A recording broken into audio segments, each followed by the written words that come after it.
Professor Brian Cox, Mr. Samuel, and Mr. Jorge Garcia. Our sincere thanks to all of you for this huge sacrifice, making this long journey halfway around the world to support our Bonaire people's struggle in their born right to self-determination. Today, we are here with a group of extraordinary Bonaire citizens, our modern-day heroes, as being the first time in our history that a group of conscious and determined citizens appear at a global stage to fight for their rights for their future generations, for all and all other fellow Bonaireans. You will witness today the voice of the ones that are silenced and cannot speak for themselves. That's why we're here today for them. We, the Bonaireans, do not live in a post-colonial world, in a post-colonial Caribbean. We live in a Dutch colony. All cliches we hear all the time, all born equal in dignity and rights. Human rights for all. No one should be left behind. No one is free until all is free. Right to humanity, native genocides, right to exist. These are not our past. It's our present, our daily struggle. I will just introduce why, for us, it's very present that we are here. We are facing democratic changes, a population shift, or you can ask, is it native genocide? From 2010 to 2024, Bonaire experienced a significant democratic shift. The island population more than doubled, growing from approximately 11,000 to 25,000 today residents. By 2024, native Bonaireans comprise now less than 32% of the population, raising concern about our ability to preserve our cultural identity and exercise our rights of self-determination in a meaningful way. How can this happen? As we are asked often. It was an immigration explosion. It's an impact of the Dutch immigration on Bonaire demographic and governance. The population surge of Bonaire is largely driven by an influx of Dutch immigrants who were actively recruited through promotional campaigns. The relocation costs of these settlers colonizers are covered by the Dutch government. They receive double living income, including allowance for mortgages in Europe and Netherlands. Sounds crazy, right? But upon arrival, they gain voting rights within 3 months, and they enjoy the highest living standards on the island, meanwhile our people are living in poverty. This shift has resulted in local leaders being replaced by the new immigrants, effectively altering the governance of the island. Moreover, the education system has been transformed from one that prioritized our native language population to focus on a Dutch language, aligning with the preference of the new arrivals. This change benefits the Dutch settlers, ensuring their children face no disadvantages. Consequently, the demographic composition of our school has shifted dramatically from predominantly Bonaireans, like me and my other fellows, now to mixed dominated by Dutch and other European students, leaving many local Bonaireans in lower tier education tracks. Another point, healthcare or elimination. If you Google us, they say they invest so millions in healthcare, but for who? It's a crisis in the community healthcare.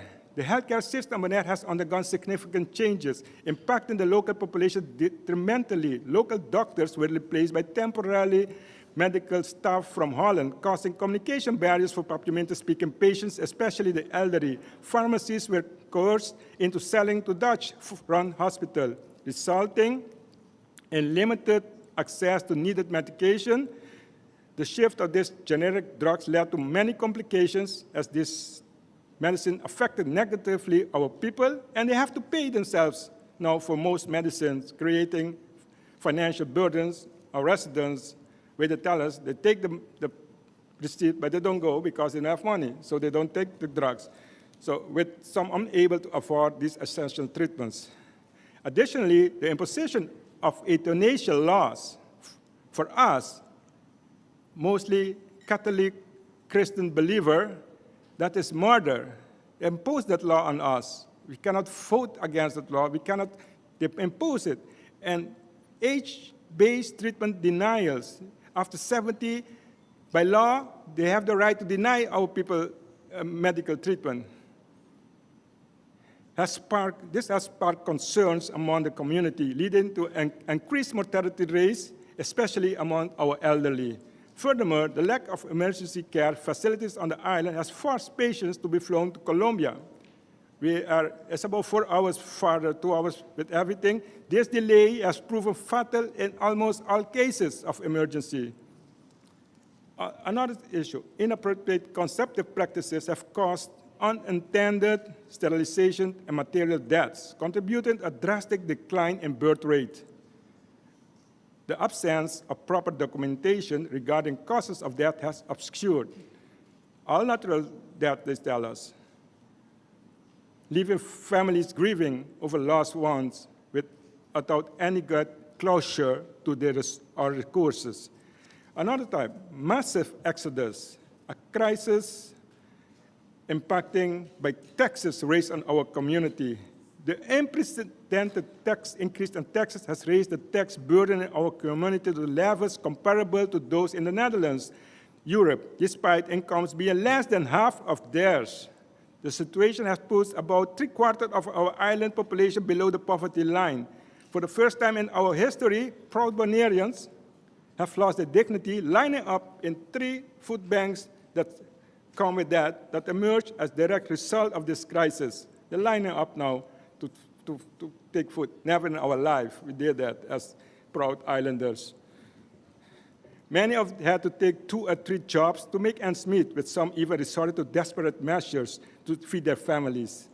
The majority of local business have been devastated, and countless citizens have lost their properties due to skyrocketing property and land taxes, which have increased by they didn't increase with 2, 3, 10 times. They increased with 500 to 800%.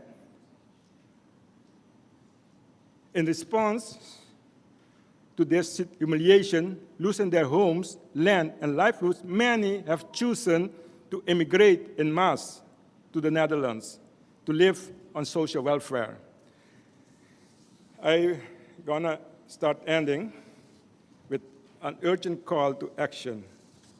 That's why we're here.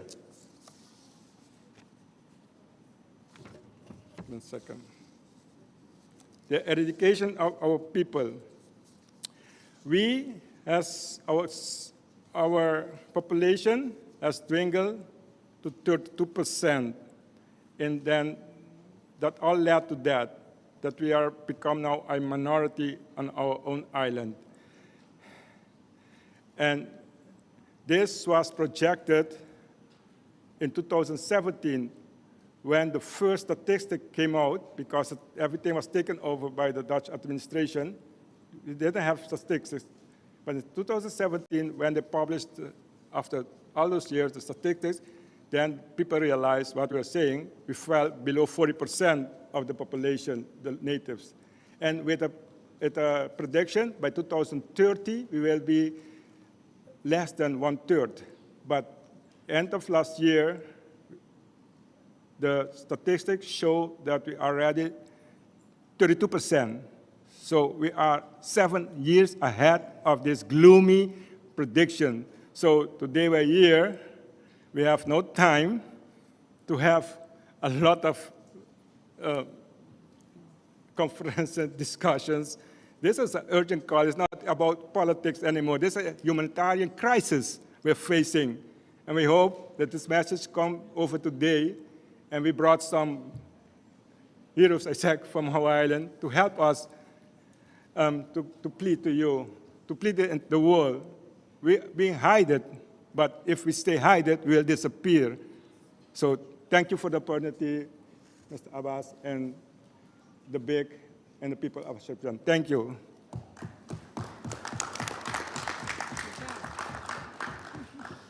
Thank you very much for such insightful speech, and floor is yours, Ms. Bissessar. Thank you, Mr. Abasov. With all protocols observed, ladies and gentlemen, distinguished persons, today we gather at a historical moment, not only for the people of Bonaire, but all those who cherish, defend the fundamental principles of human rights. It's an honor and a privilege to stand before you as the president of Bonaire Human Rights Organization, representing the hopes, the dreams, and aspirations of our people of Bonaire. Bonaire is a small island with a rich cultural heritage, but like many communities around the world, we face challenges that test our resolve and determination. The rights of our people, the rights to self-determination, the right to preserve our culture identity, and the right to ethical development are essential to our mission. Yet, these rights cannot be fully realized in isolation. We depend on the support and understanding of the global community to amplify our voices and to ensure that justice is not merely an ideal, but of reality for all. Today, I stand before you to vouch for the unwavering dedication of the people of Bonaire to the cause of human rights. We are resilient and determined people, committed to protecting the dignity and freedom of every individual on our island. Mr. Finis refused to accept the illegal annexation of Bonaire and did something about it.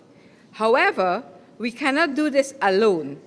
We need the international community support, your support, to help us achieve our goals. Our advocacy, your solidarity, your voices can make a monumental difference in our struggle. Today, we send a powerful message that the rights of small communities are just as vital as those of larger nations, that the preservation of our cultural heritage is universal. Concerned that the pursuit of justice knows no boundaries. The people of Bonaire are ready to work hand in hand with all of you to ensure that our shared values of human rights and dignity are upheld and respected. The situation for Bonaire is to protect it like we protect the turtles, the flamingos, the coral in Bonaire. We protect everything else on Bonaire except one thing, the natives Bonaireans. We must be put back on the protective list of non-self-governing territories of the United Nations. In closing, I want once again to thank the people of Abidjan and our gracious host, Baku Initiative Group, for coming together at this historical conference to hosting us. We are humble people. What we see today in front of us makes us smile, makes our ancestors smile, makes the people of Bonaire who could not be with us are here in our spirit. Today we can build a world where human rights of all people, regardless of a size or location, are respected and protected. Thank you, everyone. Thank you, colleagues. Thank you for your contribution. Now, dear participants, I would like to give brief information on Baku Initiative Group, which continues to support struggles of colonized regions against colonialism under the international norms and principles.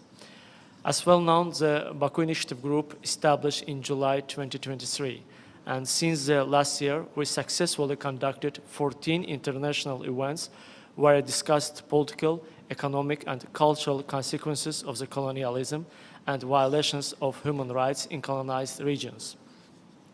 Also, we have published several reports which dedicated to decolonization. Our organization achieved significant results on raising awareness of international community on consequences of French colonial policy in New Caledonia, French Polynesia, Martinique, Guadeloupe, French Guiana, Wallis and Futuna, Mayotte, and Corsica. Baku Initiative Group's comprehensive and successful activity consistently raised and continues to raise awareness of global community about current situation in colonized regions. In addition, we continue to raise awareness of global community through international platforms such as United Nations Human Rights Council and Non-Alignment Movement Parliamentary Network, where Baku Initiative Group is represented. Dear Bonaire's delegates, the right to self-determination is fundamental. Our organization will continue to support the fair struggle of colonized regions on their independence in spite of any pressures. And now, we would like to present the video about Baku Initiative Group's activity on decolonization and speech by representative of colonized regions, Guadeloupe, French Guiana, and Martinique on support your struggle against colonial policy of Netherlands.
Bonjour, chers camarades de Bonaire, chers camarades réunis à Bakou. Bonaire et la Guadeloupe, nous avons une même trajectoire historique et nous vous disons que nous vous retrouverons bientôt ensemble pour combattre le colonialisme dans la Caraïbe et libérer nos peuples. Merci. Bonjour, bonjour chers amis. Nous sommes le 17 août 2024. L'association Collective Justice Martinique, une association qui prône le respect des droits humains, nous soutenons les habitants de l'île Bonaire.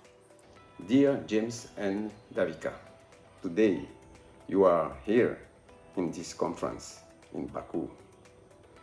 First of all, I have to thank the Baku Initiative Group for organizing this international meeting in order to support your fight. I'm part of it. And I'd like also to express all my solidarity with the struggle of the people of Bonaire to be free one day. All of us who are trying to be re-enlisted on the UN list of non-self-governing territories. Your victory will be our victory, and our victory will be yours. Hasta la victoria siempre.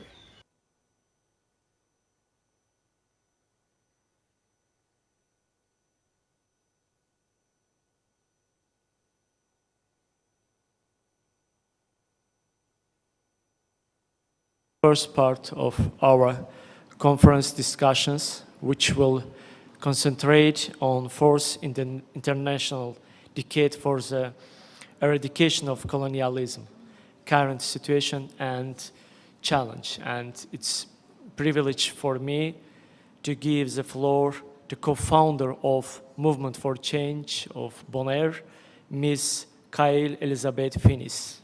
The floor is yours. Thank you, Mr. Abasov.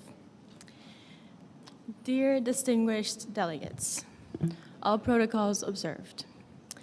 I never thought that I, a young woman from a tiny island of less than 300 square kilometers in the Caribbean, would get the opportunity to talk about my people's struggle to an audience of world leaders such as you all present here today. Thank you for giving us this opportunity to use our voices and to be heard. 10-10-10. This date marked the dissolution of the Netherlands Antilles and the beginning of a new era, as Bonaire became a special municipality of the Kingdom of the Netherlands. While it brought with it promises of stability and prosperity, it has also created profound cultural challenges affecting everything from our language to our education, our youth, our housing, and even our sense of identity. Let's start with language. It is more than just words. It's the foundation of our culture and our way of expressing who we are. In Bonaire, we speak Papiamento, a language that has been passed down through generations. It has created by our ancestors and can be traced back to the 17th century, when African slaves who were brought to our island started communicating with the native indigenous peoples. Papiamento directly translates to talk. It was born purely out of the need for survival, and it lives on till this day. Since 10-10-10, the influence of the Dutch language has been steadily increasing. While Dutch is the official language of governance and education, it is not the language spoken amongst the people of the island. This has led to a widening gap between the government and the people. Governance is in Dutch, while our society functions in Papiamento. In schools, Dutch has become the primary language of instruction, creating barriers for many of our children who grow up speaking Papiamento.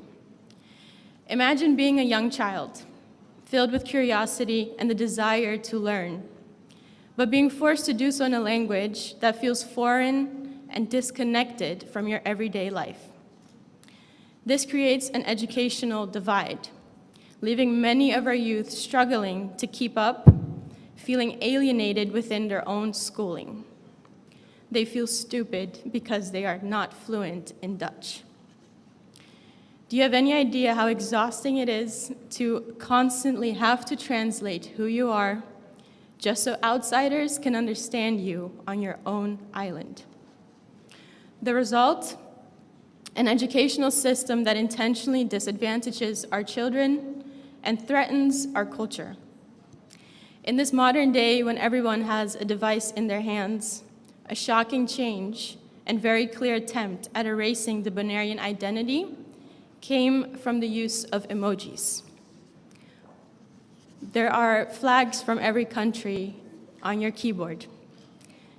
For many social media users, the use of the Bonairean flag was switched to the Dutch flag.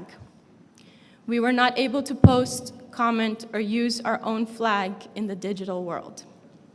Luckily, after many, many complaints, the majority of websites and apps reversed this change. This brings me to the issue of youth and identity. I was only 13 years old when everything started changing back in 10-10-10. I didn't understand what was going on. My father, James Finis, who you just heard speak, he was called crazy, a madman, and even arrested for trying to voice his opinion. All I understood at the time was that I was losing my father right before my eyes. I was robbed of a normal childhood with a father figure, all because my father was brave enough to fight against the injustices happening right before our eyes. We're now 14 years later, and I am much wiser and see things more clearly. Now I understand why he did what he had to do. The youth on Bonaire is growing up in a world where they are caught between two cultures, their Bonairean heritage and the Dutch influence that dominates their education and governance. This tug of war creates confusion about identity. Who are we? Bonairean, Dutch, somewhere in between?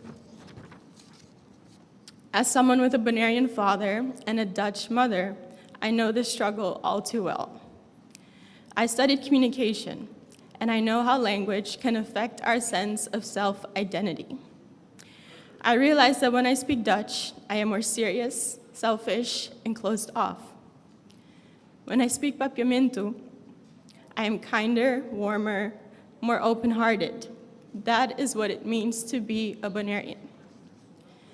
In our language, we don't have a distinction between him or her, they or them.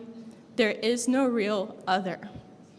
Everyone is referred to as one people. We are equals. We are kind people. We care about our neighbors. We greet everyone, everywhere, no matter the time or place. While the Dutch system promises a better future, this lifestyle comes at a cost to our own culture and identity. My peers and I are starting to feel like outsiders on our own island. These cultural differences manifest not only in language and education, but also in everyday life. Since 10-10-10, we've seen an influx of Dutch expatriates who come to our island with different expectations, different customs, and different ways of life. While diversity is supposed to be enriching, it can also create tension when one culture begins to overshadow the other. One clear example is in housing. The arrival of Dutch expatriates has led to a rising property values and a shift in the housing market.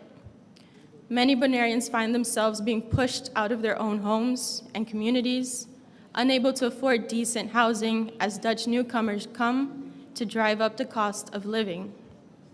This creates a stark divide. New modern homes for the Dutch, while many locals are left in substandard housing or pushed to the margins of the island. I've seen homes that belong to local generations be put up for sale. Because a Dutch person moved in next door, decided to do renovations, which increased the property value and thus also the property taxes.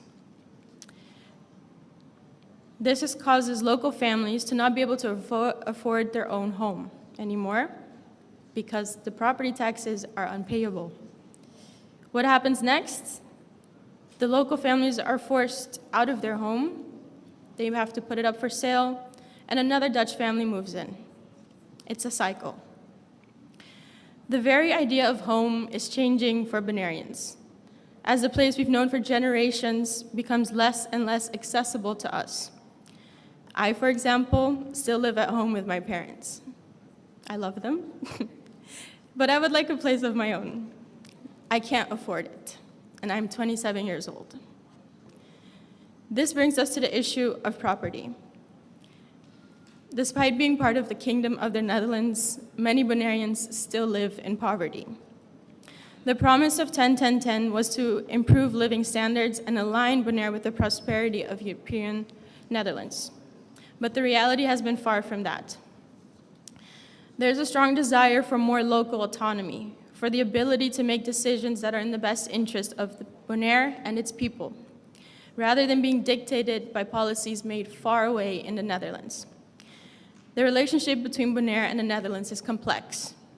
And while there have been benefits to being part of the kingdom, it is clear that the current arrangement is not without its flaws. The people of Bonaire are calling for a governance model that respects our culture, our language, our identity, and our right to shape our own future. This will allow us, the people of the island, to decide what to do that's the best interest for the island. An example of this is how we can use our tax money to strengthen our cultural identity for generations to come. Some ideas for what our island currently lacks that seems to be normal for other countries around the world. A cultural center, so locals as well as visitors can learn about the cultural history of Bonaire. It can be a gathering place where the youth can learn and create, and the elderly can pass down valuable lessons about our culture, music, cuisine, and history. Statues. We need historical figures represented as statues, so everyone can see that our people are resilient, brave, and strong. Incorporating history curriculum about our actual Bonairean history, not that of the Dutch kingdom, so that our kids will learn that we have the power to overcome anything and that we are not meant to be governed by a foreign country. Building a trade school, so everyone can learn the skills needed to keep society running effectively and efficiently. Building a college or university, so our youth isn't forced to leave the island in hopes of gaining more knowledge. In conclusion, 10-10-10 has been since 10-10-10, Bonaire has been navigating a delicate balance between its heritage and its place within the Dutch kingdom. While the Dutch governance has brought certain benefits, it has also created significant cultural tensions. From language and education to housing and social inequality, the impact is deeply felt within the everyday lives of the Bonairean people. Despite these challenges, Bonaire remains resilient. Our people are proud, resourceful, and deeply connected to nature. The call for more governance, for more self-governance, is not a rejection of the Netherlands, but rather a call for a relationship that is more fair, more respectful, and more reflective of who we are as a people. We stand at a crossroads, and the future of Bonaire depends on how we navigate this uncharted path before us. It is my hope that we can work towards a governance model that honors our culture, protects our rights, and ensures that every Bonairean can thrive in the land that we call home. This is why we are here today, to ask for your support in helping us gain more self-governance. The t-shirt I'm wearing right now, I made it back in 2016 because I got tired of explaining where I am from. I had been at university in the United States for less than 1 year. My t-shirt says Caribeña. It means Caribbean. When I'm asked where I'm from, I don't say I'm from an island within the Dutch kingdom. I don't say I'm from the Dutch Caribbean. I say I'm from a small island in the southern Caribbean, very close to the northern coast of Venezuela. I am from Bonaire. I'm not Dutch. I'm Caribbean. I'm Bonairean. Mita Caribeña, mita Bonaireano. Thank you.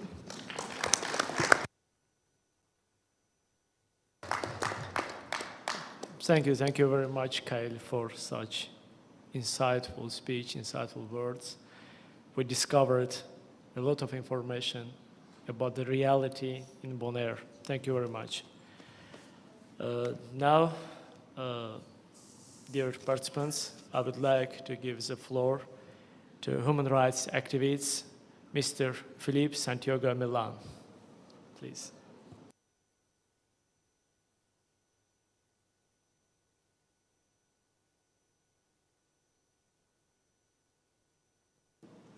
Okay. I would like to adopt all the protocols already established. History has shown us that colonialism has a profound, lasting impact on our education system. Even today, the structure and standard within our schools are largely influenced by the norms and values imposed by the colonizers. The rules and system in place are often designed to provide the needs and the preferences of Dutch students rather than those of the local population.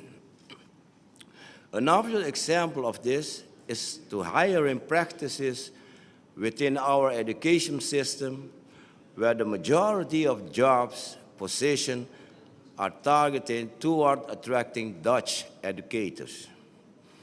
This preference not only sidelines local educators, but also prolongs a system where the language of instruction is mostly Dutch, the language of the former oppressors.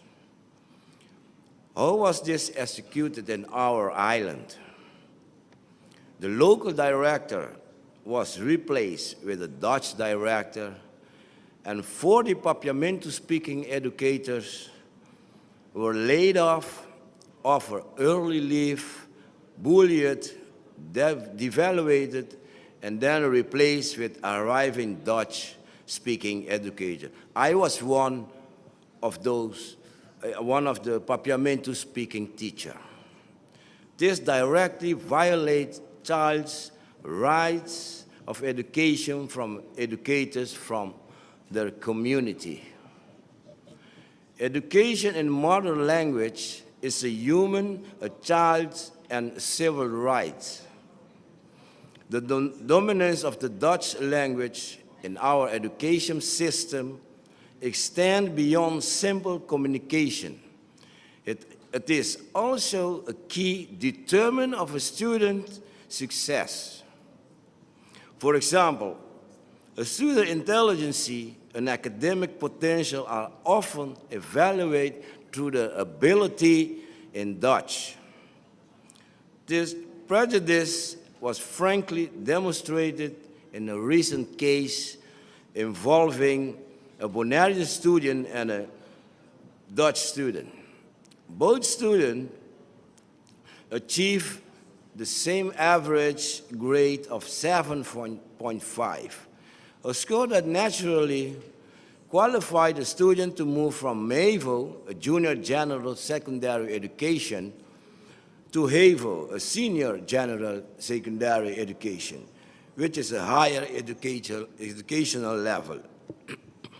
However, the Dutch student, who also scoring a 4 in Papiamento, was promoted to HAVO, while the Bonairean student, who also scored a 4 but in Dutch, was not.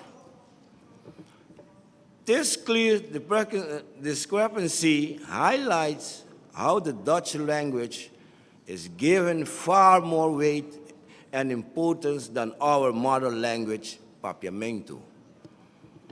Also, the content of our education is deeply rooted in the stories created by the colonizers. The history of slavery, as taught in our school, is written by the viewpoint of the oppressor. Our students are taught the figures like Piet Hein are heroes, despite his action as a pirate and his role in the oppression of our people. The true history of slavery, the stories of those who were colonized, is largely absent from our school program. Instead of providing a balanced and a truthful account, our students receive a version of history that glorified the oppressor and disrespect the experience of the oppressed. There is also an evident absence of target programs or lessons aimed at deprogramming the inherited trauma of slavery. The memory of slavery, passed down from generation to generation, is not addressed in our education system. There are no structured effort incorporate mother language teaching or to value and preserve our cultural identity.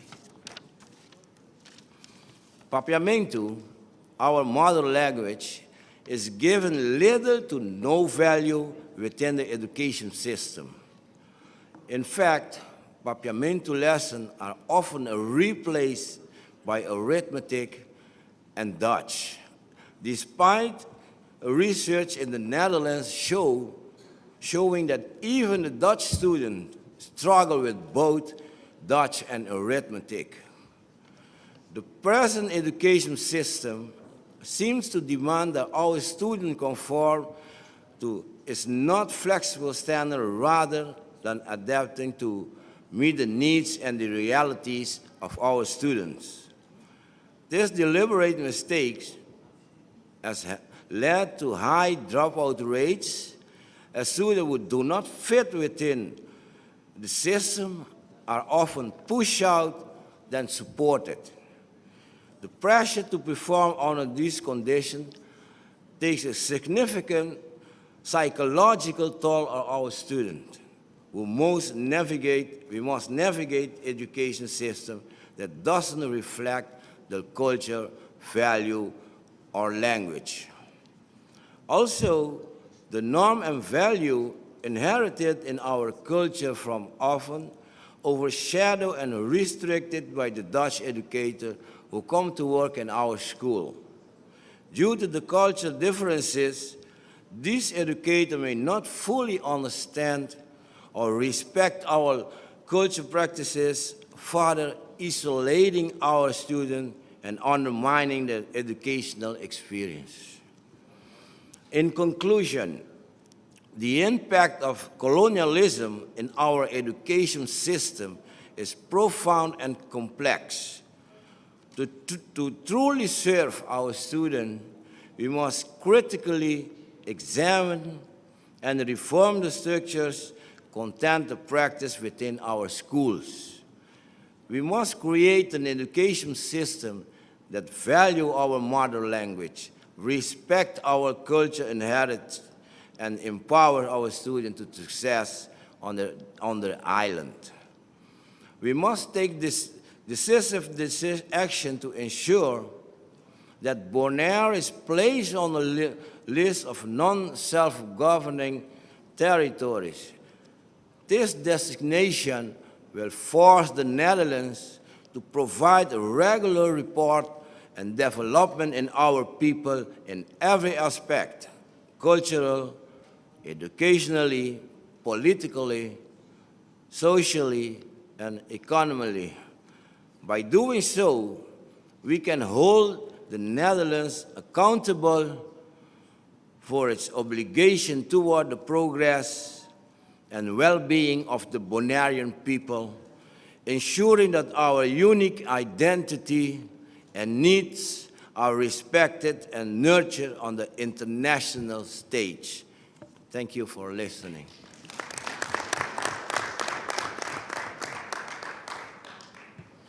Thank you very much, Mr. Milan. Now, I would like to give the floor to our distinguished guest, the head of department at the Center of Analysis of International Relations, to Mr. Javid Valiyev.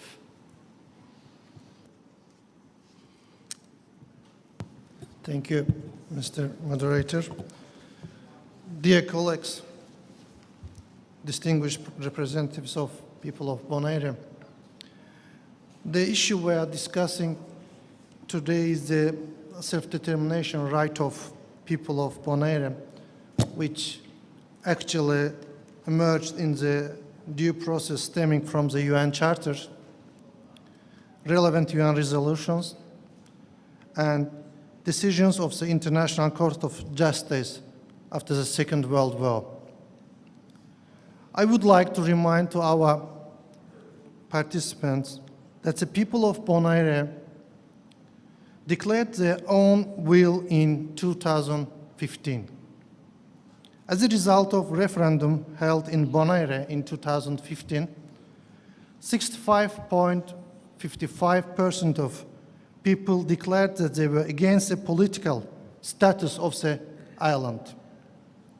Let me also remind all of you that on the dissolution of the Netherlands Antilles on October 10, 2010, the island of Bonaire was officially annexed and integrated under an equal rights into the Dutch constitution without the consent of the people of Bonaire. Their autonomy was reversed as a local government because subordinated to the Hague's colonial rule. But Results of 2015 referendum was an important outcome for the Bonaireans who had been fighting for independence for many years. It gives Bonaire people the right to self-determination of independence. The right to self-determination is a right granted to colonized people, especially after World War II, and became one of the most important principles of international law, especially from the establishment of the UN until 1970. Revolutionary regulations were adopted to the colonies of, we call it today, non-self-governed territories, to have the right to self-determination. Through the series of resolutions during the years 1951 and 1953, the UN General Assembly established a number of tests to evaluate the degree of independence achieved without being misled by external appearance of the regime. The Charter of United Nations established trustship system in order to replace the previous mandate system. Additionally, Article 73 of the UN Charter confirmed and expanded the concept of sacred trust to all territories whose people have not yet attained full measure of self-government. The whole system basically vested authority to the former colonial powers. UN Charter referred to the self-determination of peoples in Article 1, Paragraph 2, and also in Article 55. However, some elements remained unclear because the drafters of the UN Charter included representatives of the United Kingdom and France, two powers with huge colonial territories. The whole process of decolonization was complicated by the competition between Western powers, or they would call themselves liberal democracies, and Soviet-style communism at that time. Nevertheless, peoples in colonies were longing for freedom and for self-government. In this sense, the fight against the colonialism at that time spread in the legal and political level widely in Asia, in Europe.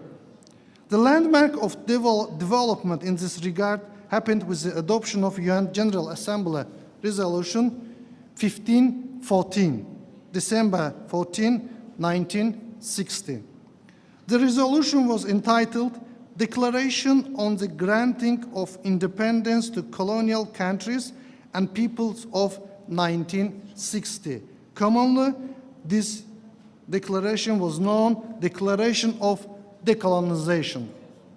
It proclaimed necessity of bringing a speedy and unconditional end to colonialism and in all its forms and manifestations. People living in non-self-governing territories and people subject to alien subjugation, domination, and exploitation were granted the right of self-determination. 10 years after Resolution 1514, the General Assembly reaffirmed the right of people self-determination in Declaration of Principle of International Law concerning friendly relations and cooperation among the states, Resolution 2625 of October 24 in 1970. As well, the advisory opinion of International Court of Justice entitled Legal Consequences for States of the Continued Presence of South Africa in Namibia of June 21 in 1971 underlined the ultimate objective of sacred trust for the self-determination and independence of the people concerned. The right of people to self-determination understood as a right of colonial people to succeed from the colonial power and to become independent state. The right brought about the revolutionary change in composition and concerns of international community. As a result, in 1950, there were 60 UN member states. In 1961, after Resolution 1514 was adopted, there were 104 UN member states. In 1970, there were 128. In other words, number of independent states doubled more than during 20 years. The reason for my historical review is the following. The self-determination enhanced the global community and freed people from slavery. But unfortunately, today the slavery continues, albeit in different forms. Dear participants, for many generations in Europe, colonialism had been considered noble task and a lifelike project. Today, colonialism is prohibited by international law. But unfortunately, Bonaire exists as a special municipality of the Netherlands, but in reality, it's a territory in colonial dependent structures. To sum up, in fact, we are here to talk not only about the violation of the fundamental right of the people of Bonaire, but also fundamental principle of current international law. The main reason for this is that some states promote double standards regarding both the provisions of the fundamental principles of international law, such as sovereignty and territorial integrity, and the fundamental principle of the rights of people to self-determination. Therefore, today, the victim of these double standards is not only people of Bonaire, but also all peoples who have been subjected to modern colonial rule under the disguise of various forms of administration by the formal colonial powers. Thank you very much. Thank you very much, Mr. Valier, for your contributions. Thank you for your detailed evaluation, analysis, and presenting to us. Thank you very much, and it's a privilege for me to introduce Mr. Albertigo Janga, Chief Editor at the Radio Vision of Bonaire. Please, floor is yours. Thank you. We are here thankful that you have allowed us of Bonaire citizens the opportunity to explain to the world what we are currently facing. Since 10 October 2010, Holland has invited Bonaire without our permission. The colonial oppressor wants to continue manipulating an indifferent community. But thanks to James Finis, as a tentative citizen, has taken on him to struggle to fight the injustice to the Dutch that invaded Bonaire with lots of rules and laws that they have in Holland and impose this on us. That is why we're here today to inform the world how and what the Dutch government continues to impose on us. Laws that are immoral, that are not our norms and values, things that as Christians we did not grow up with. We were not raised knowledge of knowing and normalizing same-sex marriage. Our norms, values, and our culture is not respected. Since 10, there was a major change where the Dutch has invaded Bonaire and decided to take our immigration service over. In this, and made us a minority by letting all kinds of people enter and work and take bread away from our mouth, impairing our humble people. One of these things I want to emphasize here today with great sadness is that our income tax money, our islands, on source of income was surrendered to the Dutch government to collect. This is given back to us yearly in the form of 3 million free away loans. The Finance Minister of Holland has never informed the public entity of Bonaire how much money the island of Bonaire taxes generate per year. The amount that I was made aware of back in 2022 is over 200 million per year. Holland has taken the healthcare under the responsibility. We used to have access to free dental care, and it was later taken away. We also had free eye care every 2 years, and now it's been changed to every 3 years. Our specialists flown in from abroad are rated every 3-6 months, leading to a disconnect between patient and the health care system. Patients cannot build trust with their doctors and are frustrated with having to repeat their concern to a new face each time. Our education is directed towards the Dutch economy and market because Holland constructed our curriculum. The system forces our kids to abandon their family at 16 or 17, 18 years, all to go study abroad. Most students go to Holland because that is what has been normalized.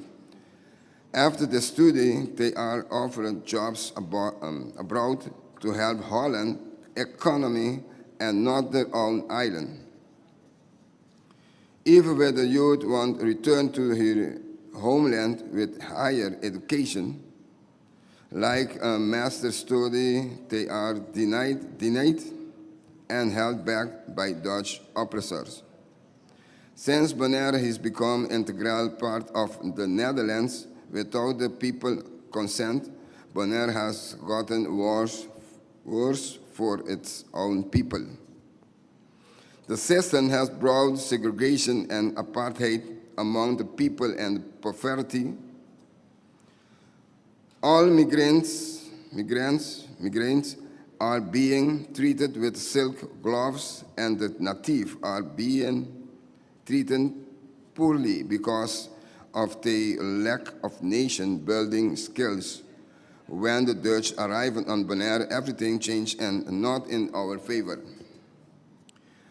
I feel like they want to put Holland's population of 17 million people on Bonaire. A few years ago, we had 12 to 15,000.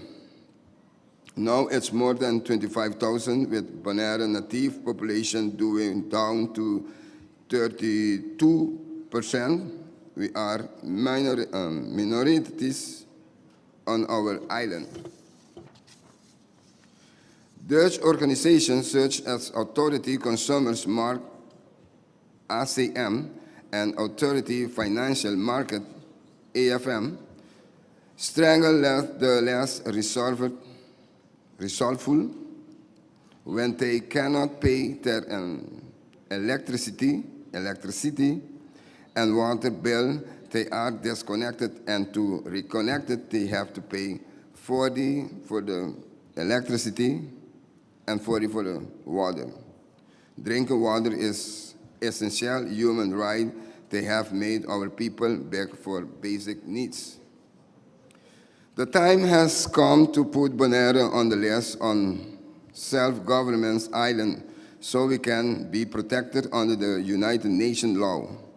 Audience, can you imagine you have a home with our family, or with your family, and you work every day to earn a living? Your neighbor collects your salary and tell you how you have to use your money. That is not normal. We should not have to beg for basic needs and fair treatment. With a change of mindset, we will accomplish a lot.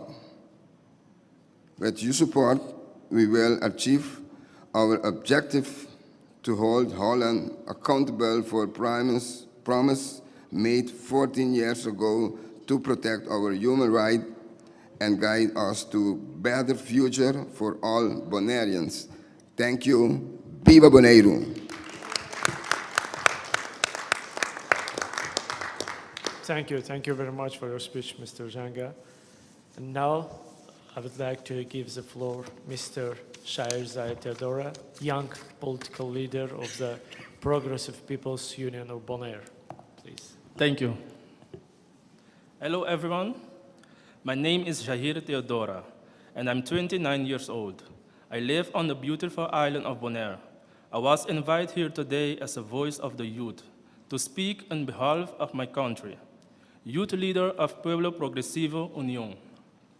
I have a few topics to talk about.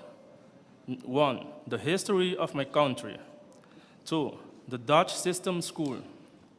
3, my experience in school. 4, taking our food sources away from us. 5, my people are dying. That's the 5 topics I will share with you today. The history of my country. Our ancestors were brought to this small island as slaves in 1640 to work in the salt ponds and build the Dutch Empire through the salt herring industry. But wait, listen to this again. To build the Dutch Empire in 1640. Why does history start this year? What happened to our Taino? Because we also have Taino history. Not just the history of slaves. Not all of us came from Africa. As a young man, I know nothing about Taino. Very sad.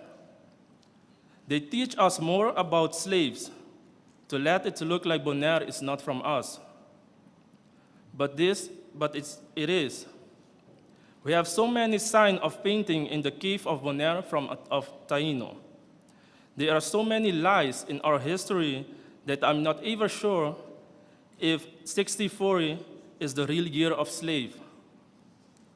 They never told us which country in Africa slave came from.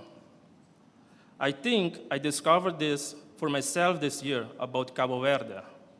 A few months ago, I discovered that this island speaks both Portuguese and Papiamento. Thanks to someone from Curaçao who was there. And this person speaks Papiamento to the people. I wasn't shocked. So are they our people? Is this a part where our family came from?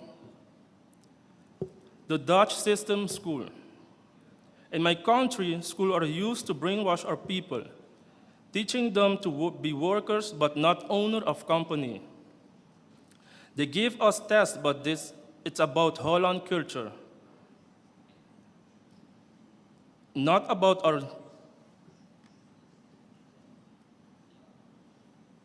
they gave us tests, but it's about Holland culture, not about our culture. They're forcing us in their planning. They hold our people down while the Dutch continue to grow on Bonaire, like ants. We have no university on Bonaire, so most of our children have to study in Holland. I choose not to go because I'm already done with the school and the system. My experience in school. One of the years I was at school, they tried to force us to speak only Dutch at school. We refused to do that. After a few weeks, they see that it doesn't work, they give up. They have a very bad plan for our people. We need serious help. During my school years, this happened to me. Imagine studying media for 2 years, only to be told at the end of the year that your certificate is invalid because the media class wasn't legally recognized by the school.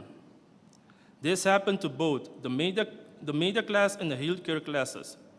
This news broke so many kids, including me. The next day, we shut down the whole school for 1 day, leaving more than 600 kids outside. This became breaking news on the radio. The sad part is that many kids had already completed their studies and received this false certificate. We're already working with them. The school called every student back, but many of them refused to return. They shattered the future of many kids. The Dutch court system. Our judges are only Dutch. They imprison our people, but not their own. Any Dutch man who does something wrong on Bonaire will never be imprisoned.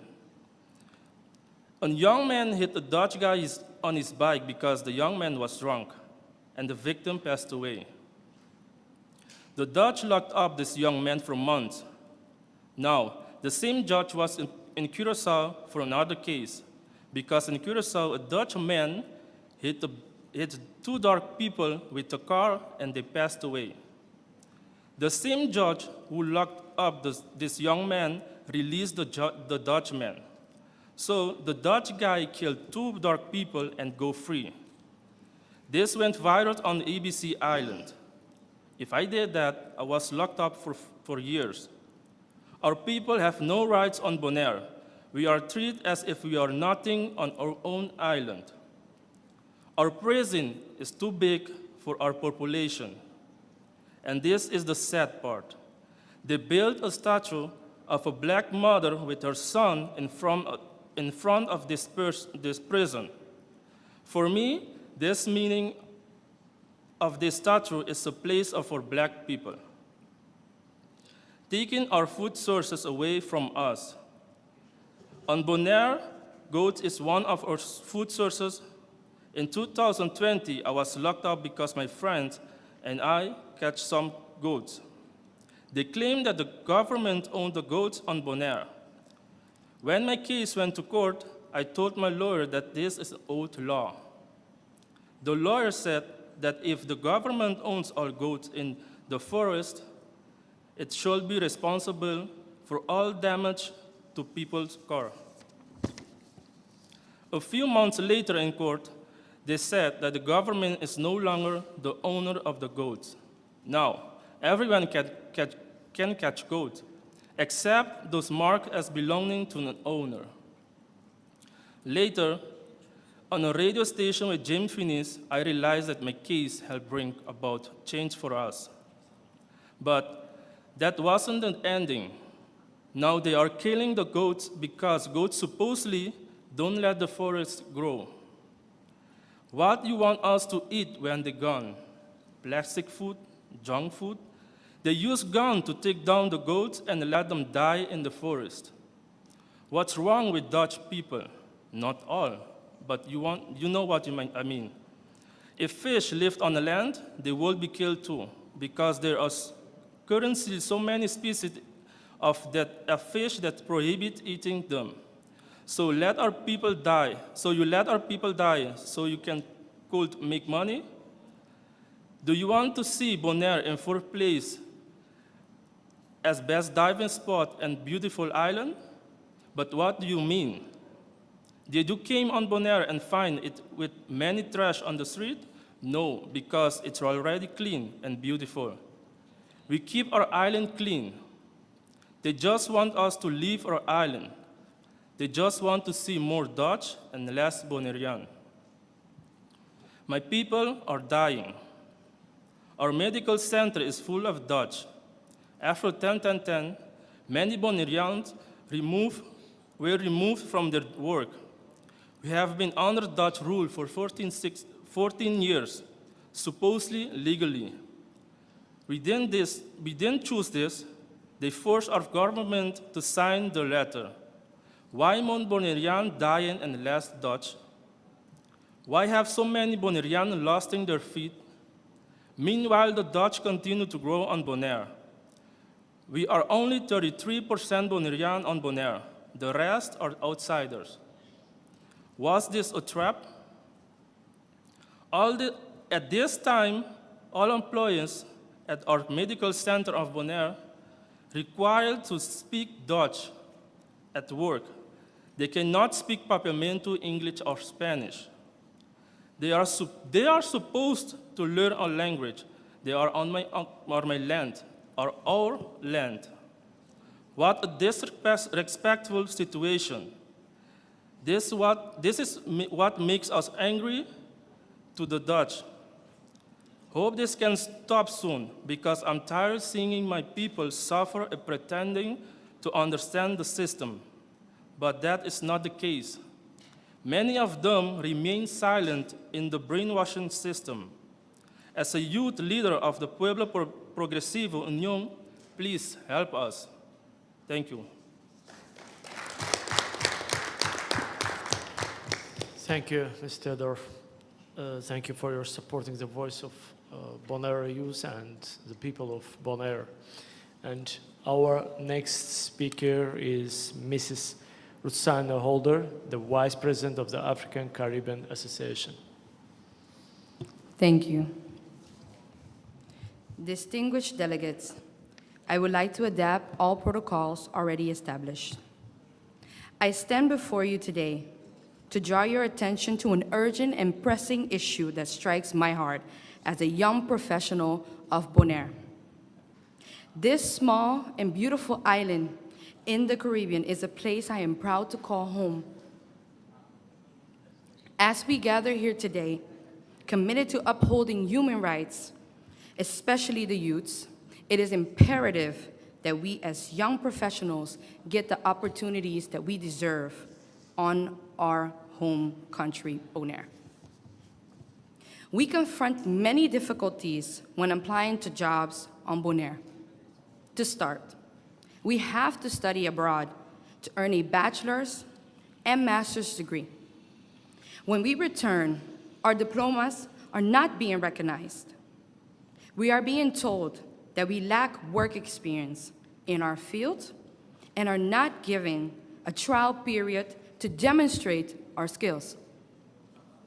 It is time that employers become realistic and flexible in their requirements. Companies are not implementing training and mentorship programs specifically designed for new graduates and young workers. We as young professionals are asking for tools and support so we can succeed and gain work experience on our own island. Since 2010, majority of the jobs are being given to Europeans and other non-locals who immigrate to the island. It is an official requirement on Bonaire for employers to recruit personnel locally, but unfortunately, many fail to adhere to this obligation. This further decreases the young locals' chance to get work experience and earn a decent living. The young people of Bonaire face a bleak future. The island's economy is heavily dependent on tourism, a sector that offers little in a way of stable, well-paying jobs. Instead, the jobs available are often seasonal, low-wage, forcing the youth to work multiple jobs just to make ends meet. The agreement made by the Netherlands with Bonaire after 10-10-10 was meant to uphold people's human rights. Despite the promises made to help Bonaire progress, the shadow of domination lingers, manifested to the unequal relationship between Bonaire and the Netherlands. This relationship is characterized by an economic structure that serves external interests while neglecting the well-being and future prospects of Bonaire. The current system in place does not give us much freedom to decide what happens with our own tax money. Unfortunately, these decisions are made 78,000 kilometers away in Holland. When I moved back to Bonaire after my studies, I was very excited for my return as a recent graduate. I never expected that 7 years later, the young professionals of Bonaire are still fighting for job opportunities. I too was confronted with many challenges and faced rejections while job searching in a variety of sectors. I was told by many that I was either overqualified, underqualified, or that I lacked work experience. This left me in a state of confusion, and I started doubting my skills and experiences. I returned to Bonaire with a master's degree of business administration. Yet I had to enter the tourism industry in order to support myself financially. I am the voice of many who could not be here today. Jenny Molina, a local youth who has a degree in business and economics and a master's degree in strategic management. Angela Emerinciana, a local youth who has a master's degree in Dutch law. Tirsa Silveri, a local youth who has a degree in exceptional student education, special education. Daniela Bicesar, a local youth who has a degree in biology medicine. Steffi Leon, a local youth who has a degree in accounting and economics and a master's in corporate finance. And many other youths who face oppression daily and are being held back in their growth opportunities due to the current structure in place. Young Bonaireans are forced to leave their homeland in search for better opportunities abroad, leading to a brain drain that further weakens the island's social fabric and economic potential. Once returned, the youth get stuck in a constant cycle of oppression. This cycle needs to end. Bonaire has an urgent need to create better opportunity for its youth. The future of our island depends on the talent, creativity, and dedication that the young Bonaireans bring. But for that potential to be realized, we need real solutions, and we need them now. We are only asking for a chance to learn, gather experiences, and grow. This situation is not a natural occurrence, but rather a direct consequence of the Dutch economic policies imposed on Bonaire. The Netherlands retains significant control over the island's economic and political decisions, often prioritizing the interests of Dutch businesses and foreign investors over the local population. Without the necessary skills and opportunities, the youth of Bonaire will stay trapped in a vicious cycle of poverty and marginalization. This not only undermines their development, but also hampers the island's ability to build a diverse and resilient economy. The youth of Bonaire deserves the right to control their own resources and to help build an economy that serves their needs. I call upon the international community to stand in solidarity with Bonaire. We must advocate for policies that promote economic self-sufficiency, affordable housing, personal and professional development, special and inclusive education, job creation, accredited education, and lastly, the protection of the island's unique environment. That is why we are here, advocating for Bonaire to be placed on the United Nations list of non-self-governing territories. Let us not allow the injustice of the past to persist in the present. The youth of Bonaire deserve our unwavering support in their fight for a better tomorrow.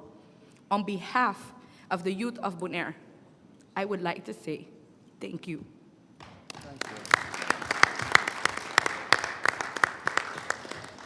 Thank you very much. We highly appreciate your efforts. We highly appreciate your approach, and we all together will achieve your self-determination and Bonaire's independence. Dear participants, I would like to give the floor to the International Youth Advisor of Bonaire Human Rights Organization, Mr. Isaiah Samuel.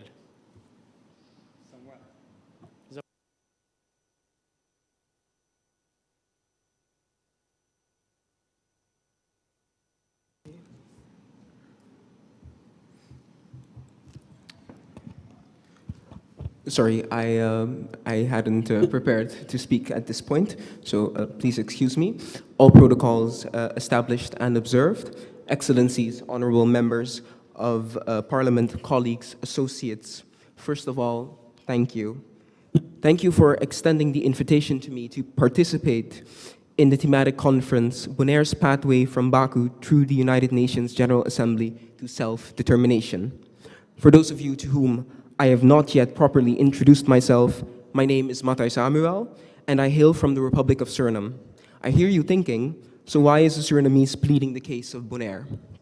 Bonaire and Suriname are sisters in many ways. Our peoples share values, we appreciate each other's cultures, and we frequently exchange them. We speak similar languages and even share some. The peoples of Suriname and Bonaire both respectively bear the scars and carry the fetid wounds of colonialism. Suriname and Bonaire share a Dutch colonial history. The key difference between Bonaire and Suriname is that we successfully advocated for our independence from the Kingdom of the Netherlands, and while we undeniably still have a long way to go and are a long way off from true decolonization, Suriname could not have achieved its sovereignty without the help of friends, allied nations, headstrong advocates on multiple levels. Through this speech, I hope to clarify and reaffirm that I stand before you today as a once and future friend of Bonaire, as a friend of the people of Bonaire. Allow me to thank the other friends of Bonaire present in the room, a St. Lucian, dedicated citizens of St. Vincent and the Grenadines, a Belizean, someone born in Guyana, un Mexicano,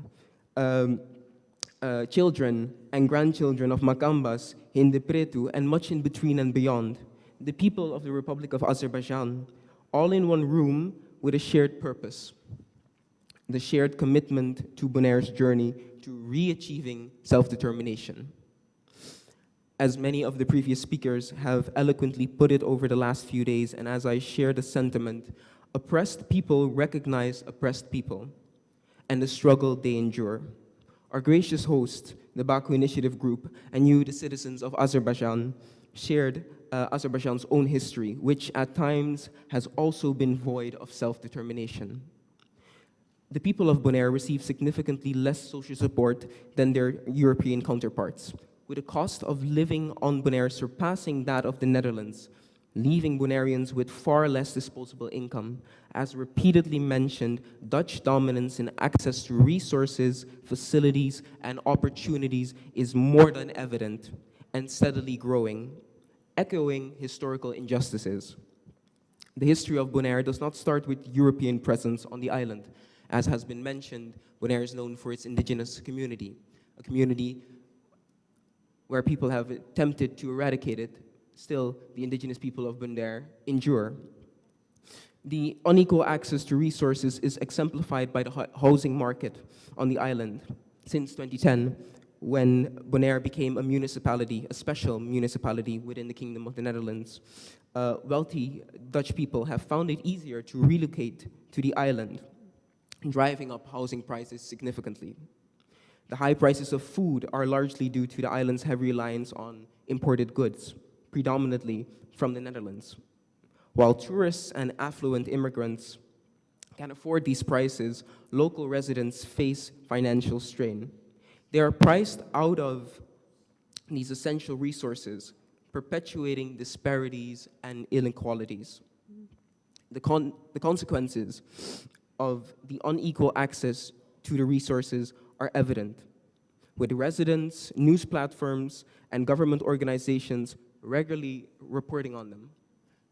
While I was preparing for this speech, I took it upon myself to speak to many human rights activists within the region and abroad, across regions, many invested human rights advocates and activists that pride themselves in being informed on the struggle of different peoples did not know about what's happening on Bonaire because so little information reaches us. Well, now you have this thematic conference. The people of Bonaire are present in the room. You have heard them, and I hope that you have listened to them. The plight is clear. Bonaire, at this point in time, is a segregated society where divisions persist not only along economic lines, but also very directly along racial lines. Differences in spending power is one of the reasons why Bonaireans generally tend to visit different places. They have multiple jobs to make ends meet. Most of those jobs cater to the Dutch present on Bonaire, to the Dutch immigrants, treating Bonaire as their personal retreat. And while the Dutch present on the island enjoy exclusive beach clubs, indulging in the local cuisine, misusing the culture, they fail to rise to the occasion and the responsibilities as administrating powers.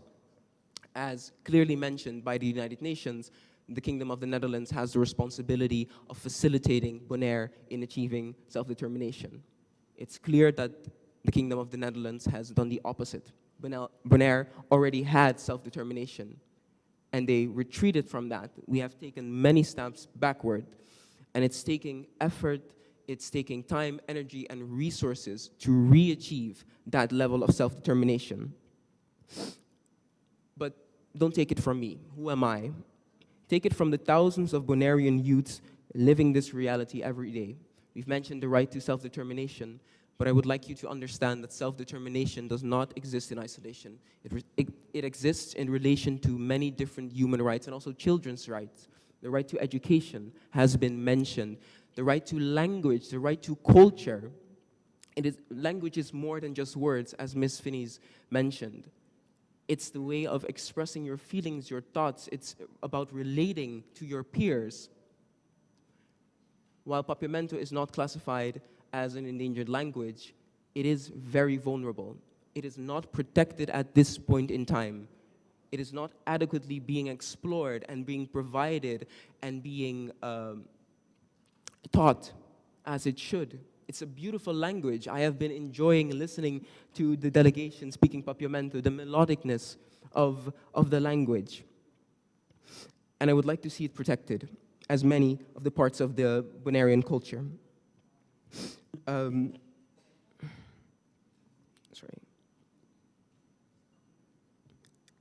The presence of the Bonairean youth in this room is a testament to the attention, the awareness, and the resolve of youth in the plight of Bonaire. This brings me to my final point, the danger of indifference. I need not remind the distinguished attendees of the time that Azerbaijan was part of the Soviet Union, as most of us in this room were alive when Azerbaijan declared its independence in 1991.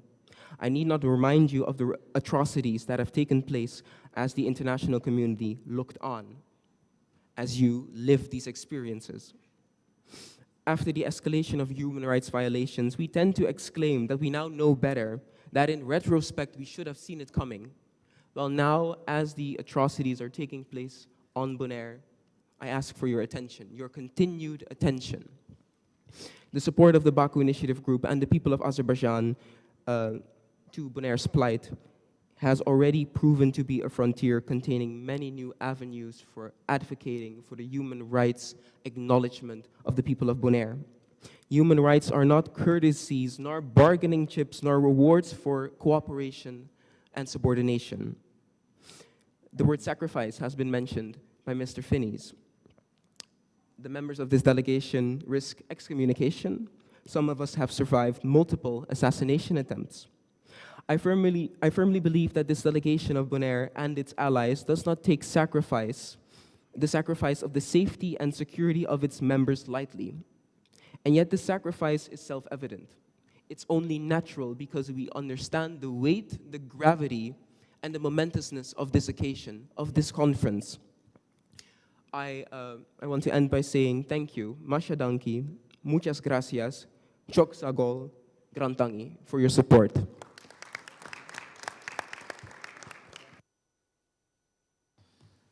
Thank you very much, Mr. Zamiel, for insightful speech. And now it's a privilege for me to introduce our professor from Azerbaijan University of Language, Ms. Sevdagul Aliyeva. Thank you very much, dear moderator. Distinguished guests and esteemed colleagues, today we gather to celebrate and reflect on Bonaire's inspiring journey. This journey highlights the island's unwavering commitment to preserving its unique identity and national culture while harnessing the power of tourism to drive sustainable development and self-determination. Bonaire is a small island, but it's rich in cultural heritage and pride. The people of Bonaire have long understood that their traditions, customs, and way of life are not just aspects of their daily lives. They are the essence of their identity. This deep connection to cultural heritage sets Bonaire apart and what its people strive to protect and promote as they navigate the challenges of the modern world. What makes Bonaire truly special is pristine beaches and vibrant marine life, as well as the richness of its cultural tapestry. The island offers a unique blend of history, nature, and tradition that can't be found elsewhere. Bonaire's landscape is dotted with historical landmarks. From the iconic slave huts that speak to the island's complex, past to the centuries, old salt pans still in use today. These sites are more than just tourist attractions. They are symbols of the resilience and ingenuity of the Bonairean people. The diversity of Bonaire's attractions is another key element of its appeal. While the island is renowned for its world-class scuba diving sites, where the coral reefs are among the most pristine in Caribbean, it also offers a wealth of experience for those interested in culture and history. Visitors can explore the island's vibrant art scene, where local artists draw inspiration from Bonaire's national beauty, or participate in traditional festivals that celebrate the island's rich heritage. The island's culinary scene is yet another draw, with local dishes that reflect the island's multicultural influences, offering tourists a taste of Bonaire's unique cultural blend. Central to Bonaire's vision for the future is developing a tourism industry that respects and enhances this cultural heritage. Tourism on Bonaire is more than an economic opportunity.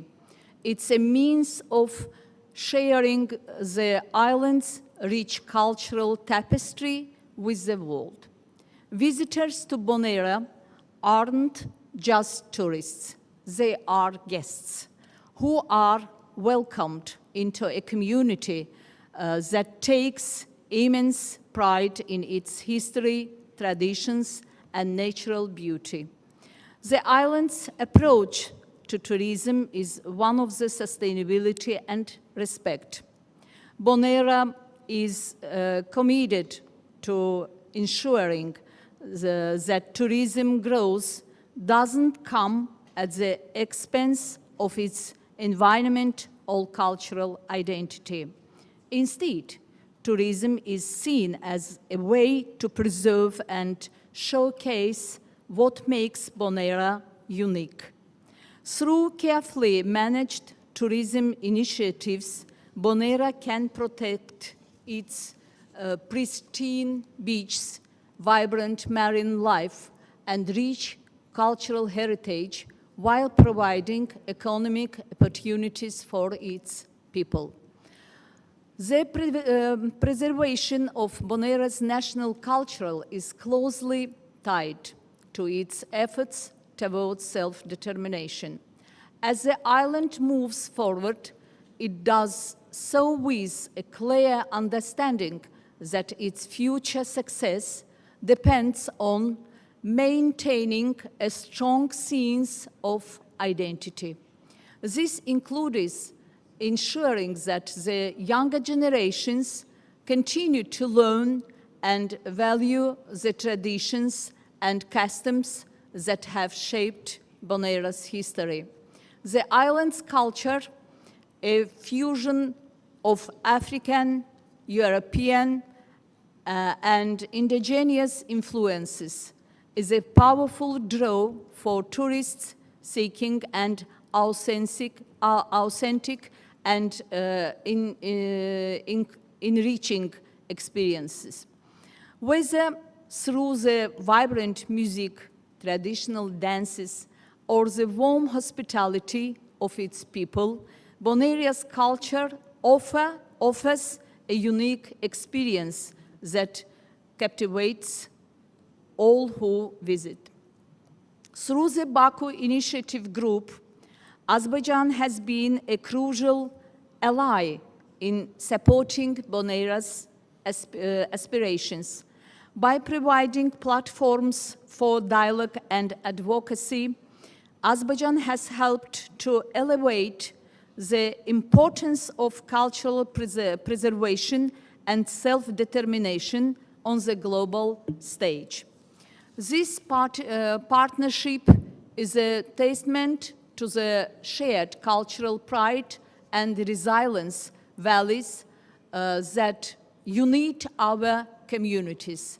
The collaboration between Bonaire and Azerbaijan models how small communities can amplify their voices on the world stage, advocating for the preservation of cultural identities in an increasingly globalized world.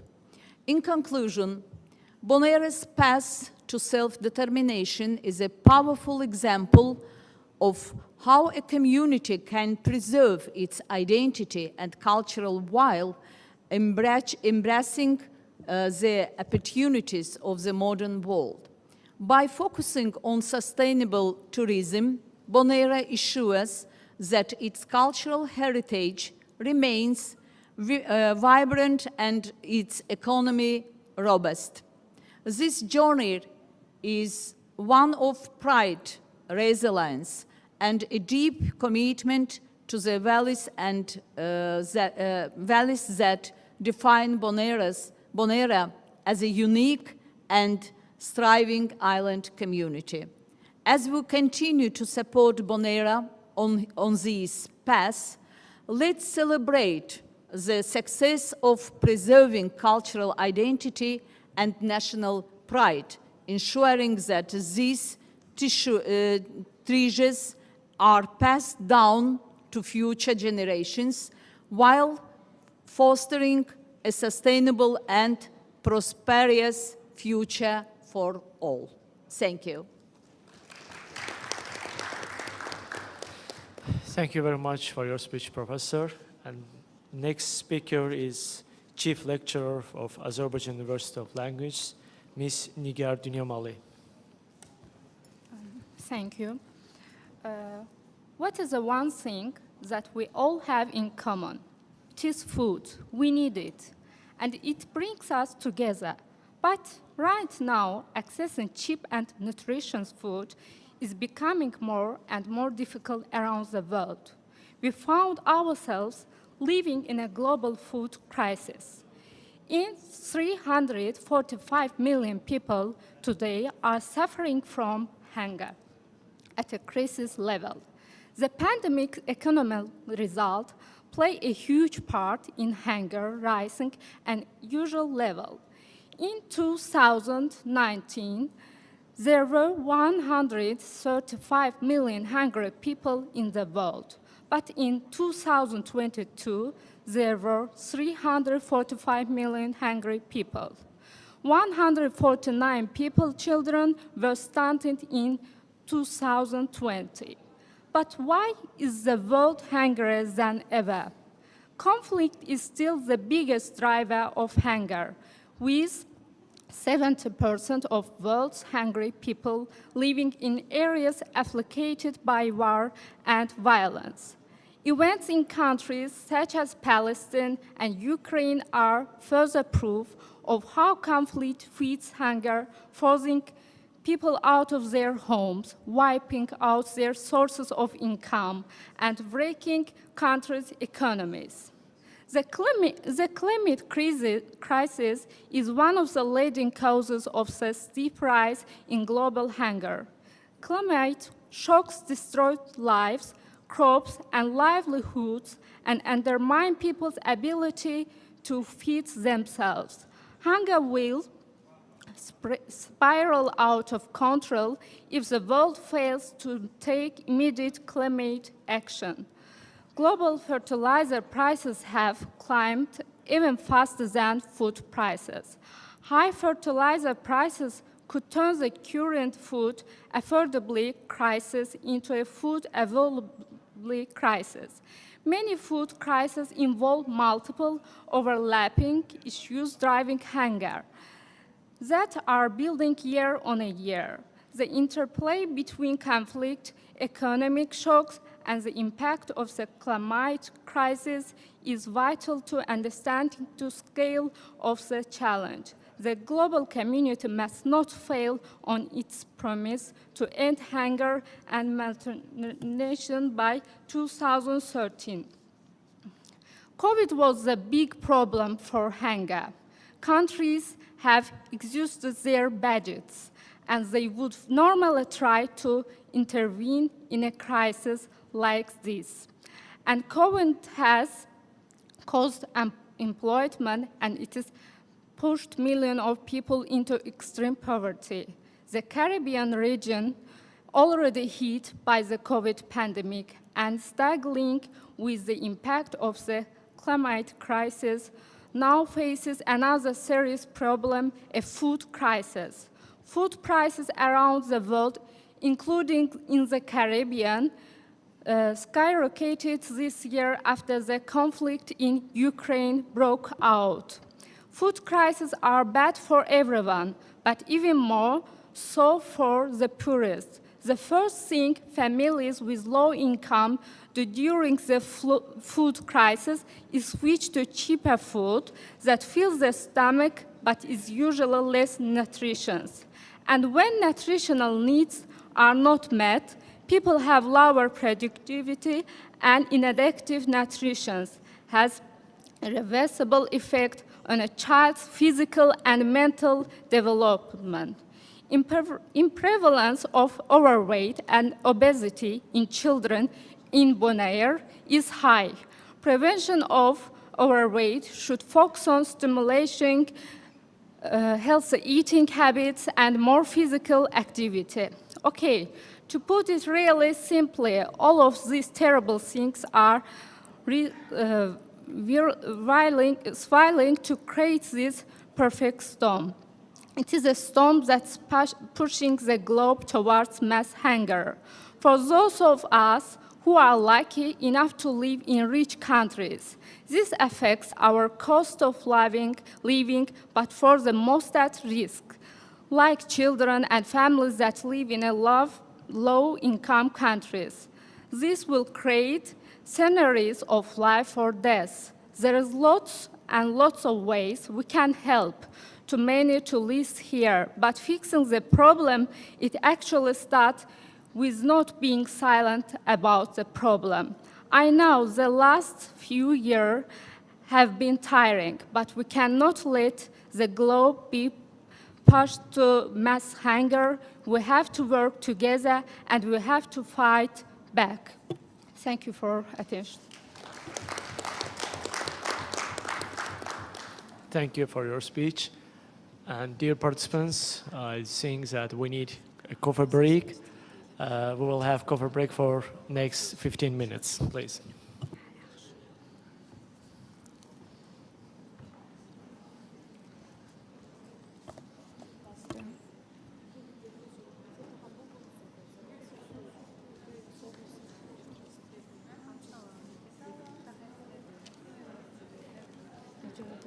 Yazıdan çok kenarıydı.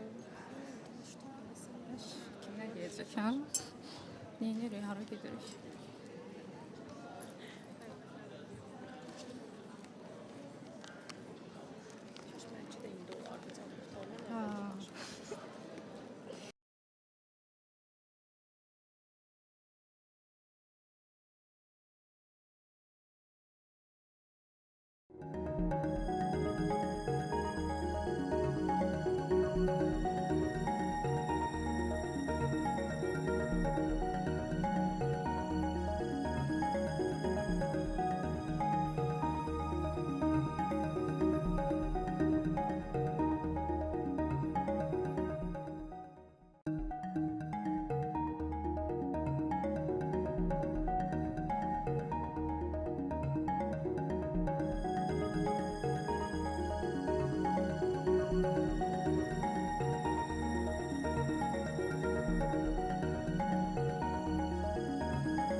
Ladies and gentlemen, we can start our second session, discussions on historical context of the struggle for Bonaire's self-determination and decolonization under international law.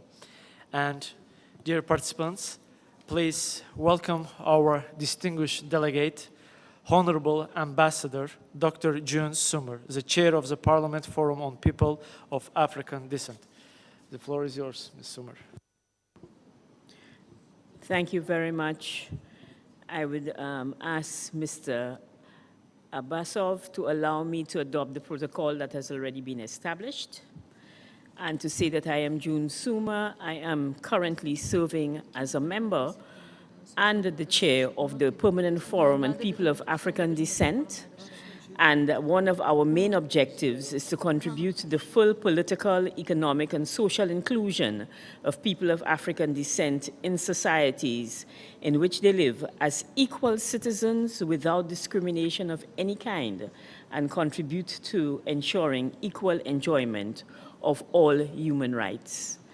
I am therefore here on 2 counts. First of all, as a member of the Permanent Forum, but more than that, I am from the Caribbean, and I am a historian, an educator, an activist, a reparationist, and an anti-colonialist. And so I must say that it is very good to have access to a space where the voices of colonial people can be heard, because this is not an easy space to secure, as often these colonies are treated as petulant children who are misbehaving, and the voices of the liberation movements are treated with scant regard. In fact, the Baku Initiative and the government and people of Azerbaijan have created this safe space for colonized people, like the people of Bonaire, to express their views on self-determination with dignity, to remove themselves from the classification ultimately as non-independent countries, is to be lauded. On behalf of the people of colonized countries of the world, and especially on behalf of Caribbean colonies like Bonaire, I thank you for your audacity to step up and join us in a battle that is more than 4 centuries old. My presentation starts with an articulation by the prominent thinker Frantz Fanon, who wrote on colonialism and the anti-colonial struggle. He inscribed colonialism with a persona that violently and unequivocally dehumanized, and may I add, continues to brutalize individuals and disrupt societies under the guise of upliftment and civilizing, while stamping out liberation movements of any struggle for freedom. The fight against colonialism is the fight for justice. The fight against colonialism is a fight for dignity. The fight against colonialism is a fight against a stymieing racism that despises but must dominate. For how else can they prove their worth except against a backdrop of crushing incivility?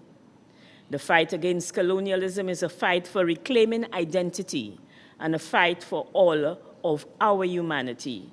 The fight against colonialism must be our unity on such fundamental issues like self-determination, for if they continue to divide us, they continue to suppress us. I speak of colonialism in the present because it has not changed, even under the guise of neo-colonialism. It has only shifted shape. Which takes me to the case of Bonaire, which is the pilot case for the new shape of colonialism. Total absorption and invisibility of a people who have struggled for a land of their own. Had it not been for its current global geopolitical location, its proximity to oil, and its marine biodiversity ripe for extraction, it would have been left and forgotten like an outside child.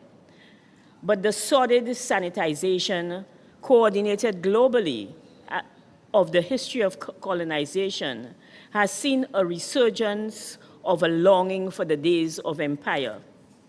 They want us to forget that these lands, like Bonaire, continue to be occupied by a people who have already suffered decimation, enslavement, and domination by a kingdom so far removed from the realities of the people that, like an amoeba, it absorbed them without their consent, even under protest.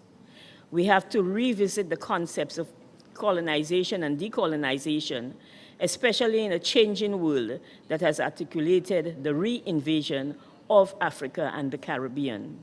Colonialism has extracted from us to enrich itself and then distracted us by telling us that we are incapable of such enrichment as if the stolen is their birthright. The true sadness is that many of us think that we are undeserving. Friends, your intervention is timely, as this new longing for empire and global dominance will be as deadly as its first wave. The time is ripe for us to take our place against a global dictate that some people do not have the right to self-determination. The recolonization of the regions of the world is taking place under a pretext that these unworthy people are incapable of taking care of themselves and need to be led gradually towards self-determination. We need to assess the legality of the denial of these rights.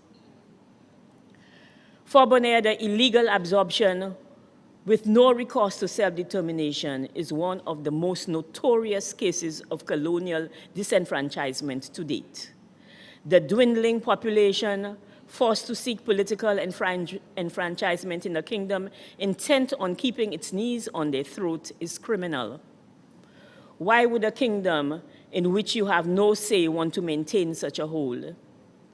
A benevolent monarchy is definitely an oxymoron, except if we go back to the medieval times when peasants bowed before lords, and during the Atlantic slave trade, when human beings were classified as chattel to be bought, sold, mortgaged, and inherited.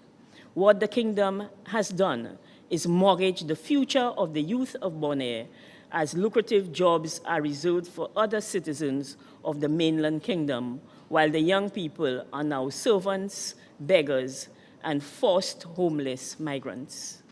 My recommendation is that we have to give Bonaire back its right to self-determination, strengthen the ability of the C24 to make the assessment of steps taken by colonial countries to foster such a path, and to hold them accountable for the lack of progress. Personally, I call for independence of all colonies. Let me go back to Fanon, who made it clear that the colonizer will never give up something for nothing. The continued extraction cannot be allowed to continue. They are giving up nothing, but they are giving the land, the citizenship, and the future of these colonies to those who will give them political dominance. Carlyle Cobbing, in his assessment of self-governance, sufficiency and conformity with internationally recognized standards, when he looked at Bonaire, reminds us that the Kingdom of the Netherlands has dismissed the results of both the 2010 referendum and the 2015 referendum results, which indicated that the people of the country overwhelmingly rejected the imposition of that status on them. In front of the world, they declared that the poll was non-binding. The legality of this unilateral decision needs to be treated as they have violated both the collective rights and rights as individuals of that island. By bringing the case of Bonaire to the world, we are fighting for all of our collective humanity. The people of Bonaire have a right to development. The people of Bonaire have a right to sustainable development. According to the Office of the High Commissioner on Human Rights, and I quote, "The goal of development is to improve the well-being of every member of society. People are not the how of development, not the tools that can be exploited to produce greater wealth for limited elites. They are the why. True development generates greater social justice, not deeper exploitation, and it reduces the towering inequalities which threaten fundamental human rights, in particular of those who are marginalized and poor." Let me leave you then, in conclusion, with this bit from the UN speech by Haile Selassie that states, "The goal of equality of man, which we seek, is the very antithesis of the exploitation of one people by another.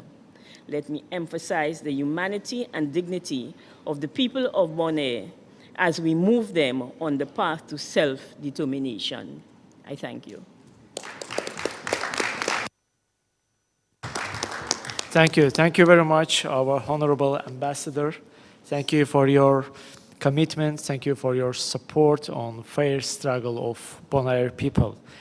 And now, dear participants, I would like to give the floor to Ms. Sara Elescarva, who is PhD in sociology Senior Lecturer at Azerbaijan University of Languages. Floor is yours. Thank you. I am so grateful for participation in this conference. I would like to talk about a little bit historical background of Bonaire Island and self-determination of the island. Bonaire is an island with a rich and complex history spanning over 100 million years. Bonaire's history is deeply rooted in its inhabitants and their culture, a 1,000-year journey from the Arawak Indians to Venezuela, Spanish and Dutch periods, and the trade winds of the Caribbean Sea. In 1499, Amerigo Vespucci discovered Bonaire by an expedition. Indians lived on Bonaire ages before Amerigo arrived. At the northern part of Bonaire, you still can see some Indian drawings in several places. And Indians inhabited the island centuries before the arrival of Europeans. They lived primarily near the coastal areas where they cultivated fruits such as cassava and beans. Being nomadic people, they would move around according to the seasons. After falling out with Queen Isabella in 1495, Columbus lost his exclusive rights to explore the New World. And the Caribbean became open territory for expeditions. Additionally, Alonso de Ojeda and Amerigo Vespucci were among the first to take advantage of this situation in 1499. They landed on Bonaire Island and claimed it for Spain. Bonaire had neither gold nor sufficient rainfall to encourage large-scale agricultural production, so the Spanish saw very little reason to develop the colony. Instead, they forced the native Indians into slavery on the large plantations of the island of Hispaniola. The first Europeans to have reached Bonaire were Spanish explorers in 1526. They remained on the island for some time before eventually leaving after encountering hostility from local native tribes. The early settlers of Ireland led simple lives, living off the land and sea, and engaged in activities such as fishing, farming, and pottery making. But the arrival of Spanish in the 16th century changed everything. The Spanish people brought with them new ideas, desire for control, significantly impacting the lives of native people, but disease as well. It was probably only in the 1520s that Spanish settled on Bonaire, possibly in the vicinity of the current town Rincon in the north of Ireland. Here a few Spanish colonies lived with a small number of repatriated indigenous people, whom they employed to look after their livestock, which they had introduced and which multiplied quickly on the island. In 1634, the Dutch occupied Curaçao to start a maritime base to fight against Spain. On the Dutch chased away Spanish people, Bonaire became a Dutch colony in 1636. In the 17th century, Bonaire's destiny took another turn. When the Dutch colonized the island, they saw the potential for economic growth and established the Dutch West India Company, which played a vital role in the development of the island. One of the most significant aspects of this period was the slave trade. The Dutch transported slaves from Africa to Bonaire, using the island as a hub for the transatlantic slave trade. This period, unfortunately, can rightly be called one of the darkest pages of the history of Bonaire and the Netherlands. Only on December 19, 2022, did the Dutch government officially apologize for the slavery past. During this period, the Dutch had struggled to maintain possession of the colony. Twice at the beginning of the 19th century, the British captured the Curaçao, the capital of Dutch West Indies, and thus gained control of Bonaire's island as well. In 1936, Bonaire males were given the right to vote, and the local political parties emerged over the next decade. It wasn't until after the war but that the islanders began to press a greater autonomy. Self-rule was guaranteed by Queen Juliana of the Netherlands. Also, the Antilles remain a Dutch protectorate. Independence brought a greater progress. Additionally, Bonaire gradually gained more autonomy within the Kingdom of the Netherlands, allowing the island to preserve its unique cultural heritage. Since October 2010, Bonaire, Statia, and Saba are no longer part of the Dutch Antilles, but has been given the status of special municipality with the direct ties to the Netherlands. These three islands are known as the Caribbean Netherlands, and since that date, Curaçao and Sint Maarten are separate countries within the Kingdom of the Netherlands, similar to Aruba. Bonaire underwent a significant political change when the island held a popular referendum. The outcome led to Bonaire becoming a special municipality within the Netherlands. This new status in the history of Bonaire came with different laws and distinct tax regime compared to mainland Netherlands. And this shift also came with this share of drawbacks for the local population. Although being a special municipality of the Netherlands, Bonaire has limited access to social services, poverty alleviation programs, social housing, and benefits that are available to Dutch citizens in the mainland.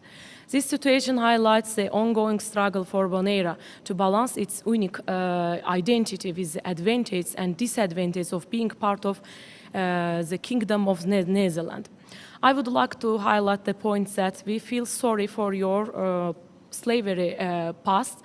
Everyone we are all human, and I think everyone deserves to get education in his native language, to read poetry independently in his native language. Additionally, we support self-determination of the island. Thank you. Thank you very much, Ms. Aleskarova, for such research.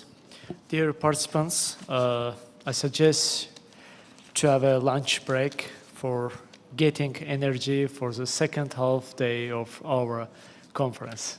Please.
Dear participants,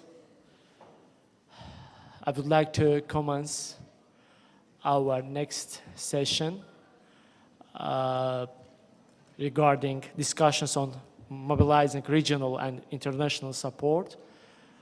But before the commence of this session, if someone would like to add some comments on the previous session regarding discussions on historical context, we will be happy to hear our speakers. And before our distinguished speakers' speeches, I would like to present the video prepared by Bonaire delegation on their struggle for self-determination.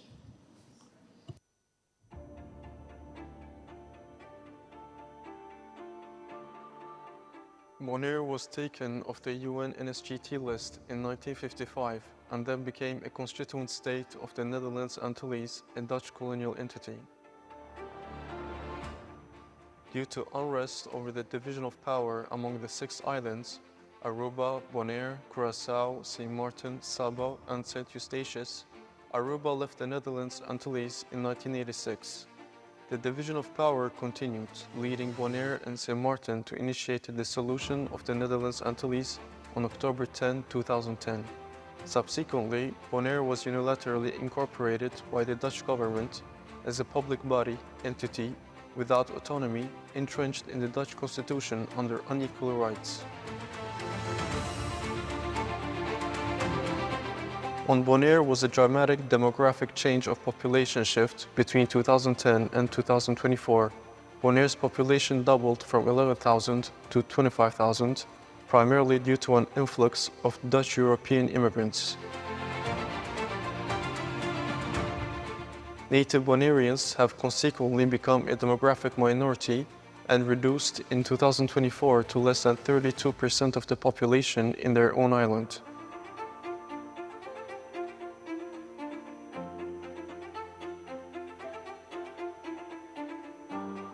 The assessment of the adequacy of self-government in accordance with the internationally recognized standards report of the country of Bonaire by Dependency Studies Project by senior analyst Dr. Carl Corbin, United Nations expert in 2021, serves as the foundation for the Bonaire case.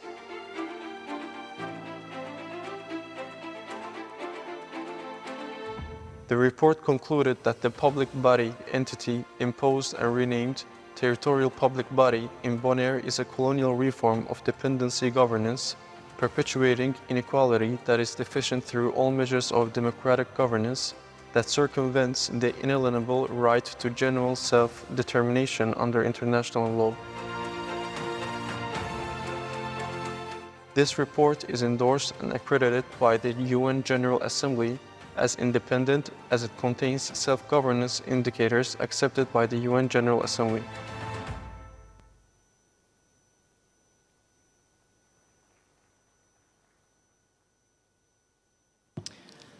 Thank you very much, Mr. Finis and Ms. Bissessar, for your commitment, contribution, and for your organizational support.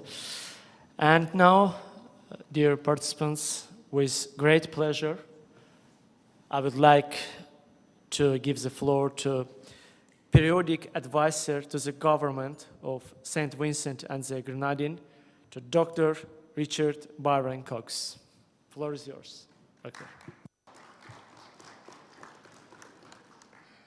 Good afternoon. Thank you, Mr. Chairman,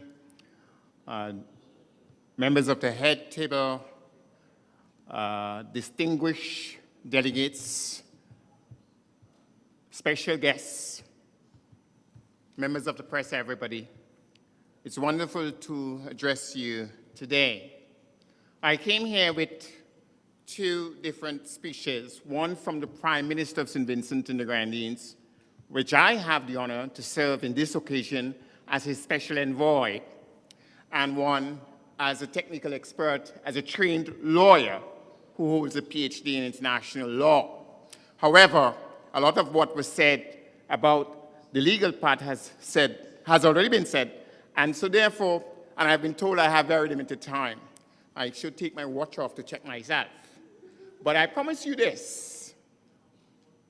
At the United Nations, where I worked for more than 25 years, the UN did me exactly what they're doing me today. They always allow me to speak after lunch because nobody can go to sleep when I'm speaking. That's for real. That's for sure. So you're not going to fall asleep. Now, before I go on, the Prime Minister has asked me to say to the people of Azerbaijan and to the Baku Initiative Group, thank you very much. Thank you on behalf of the people of Bonaire. Thank you on behalf of the people of the Caribbean. And thank you on behalf of all the struggling peoples of the world. Those are the words of the Prime Minister. That's what he asked me to tell you. The Prime Minister has also asked me to say to Mr. Fines here and to the entire Bonaire delegation that he salutes you. And we stand with you, but more than anything else, we love you.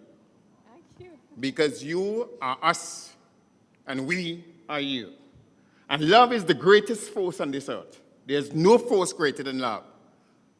So you have everything that we have behind you, and we shall prevail. Now, I begin today, as I said, there's much I can say. But I want to begin with the German philosopher Immanuel Kant. Kant said this in his theory on justice. He said, if justice perishes, then it is no longer worthwhile for man to live upon this earth. This is a question of justice. This is the fundamental question. It is a question of justice.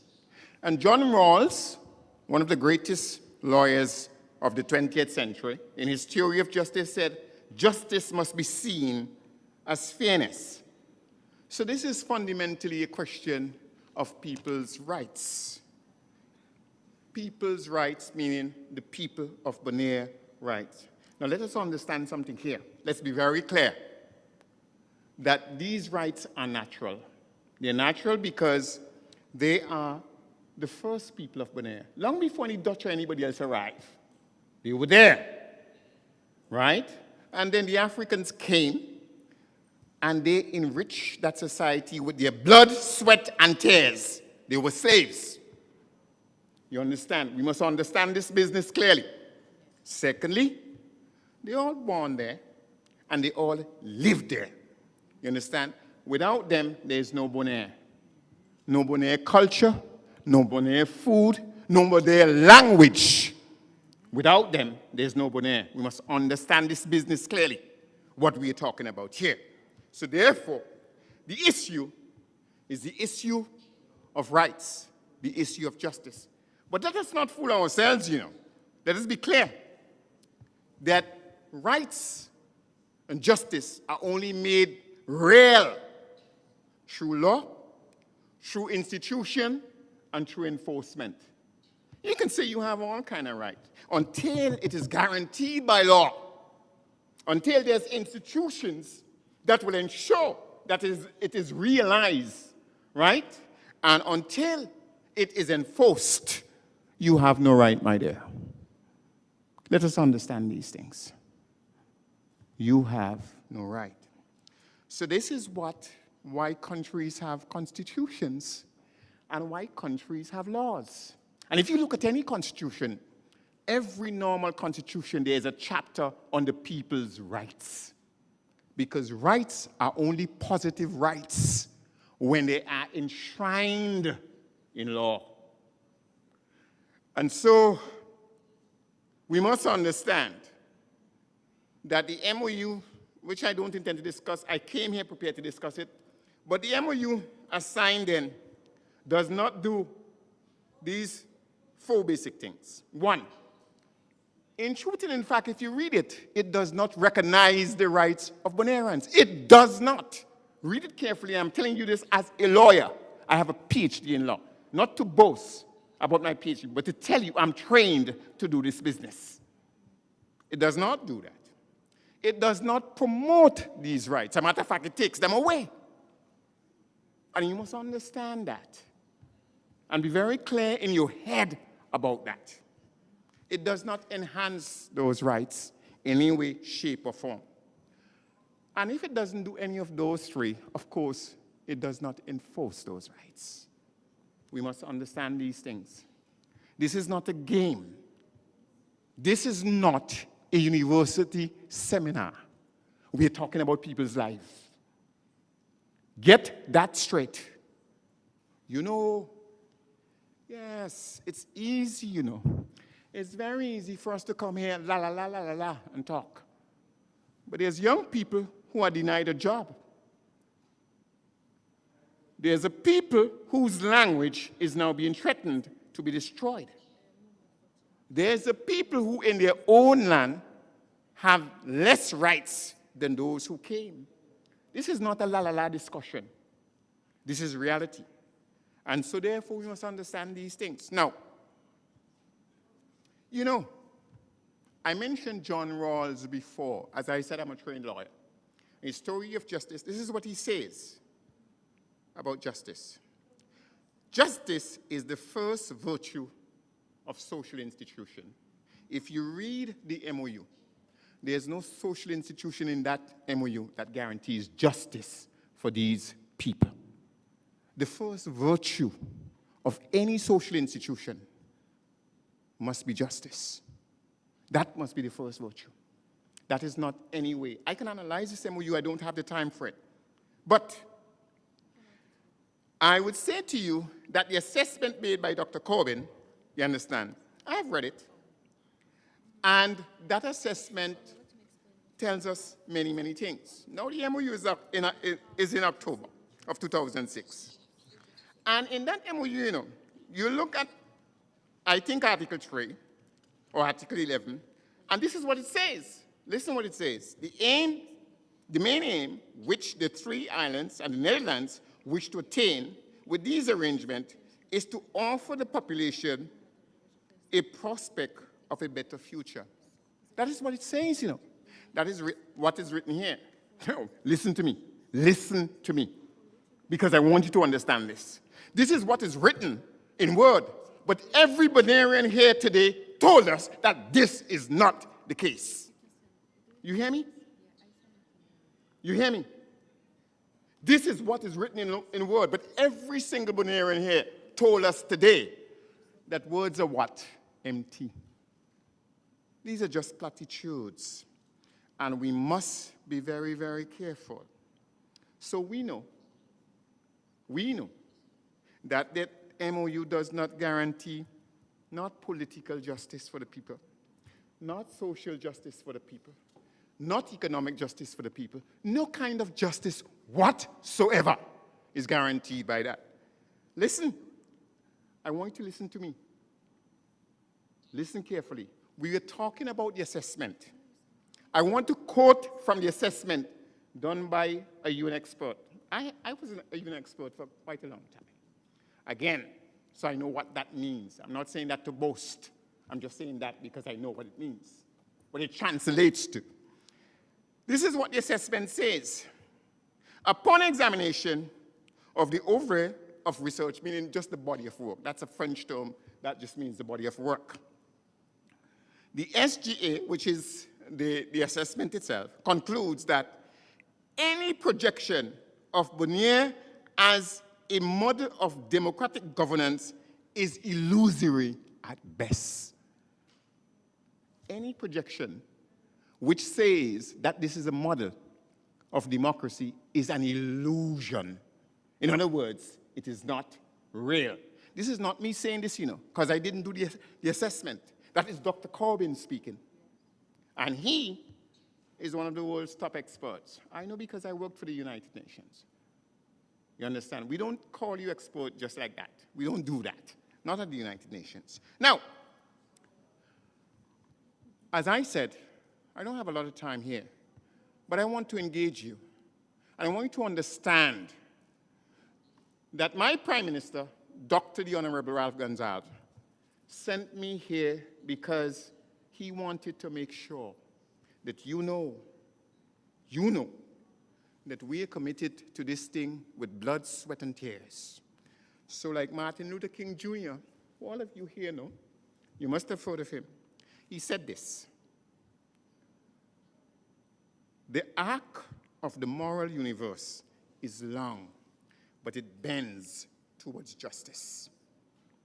The arc of the moral universe is long, but it bends towards justice. You know what you have to understand? That arc does not bend by itself. We have to bend it. You hear me? We have to bend it. It does not bend by itself. You know, Martin Luther King Jr. was a young priest when he took on this struggle. I'm going to tell you a very small story.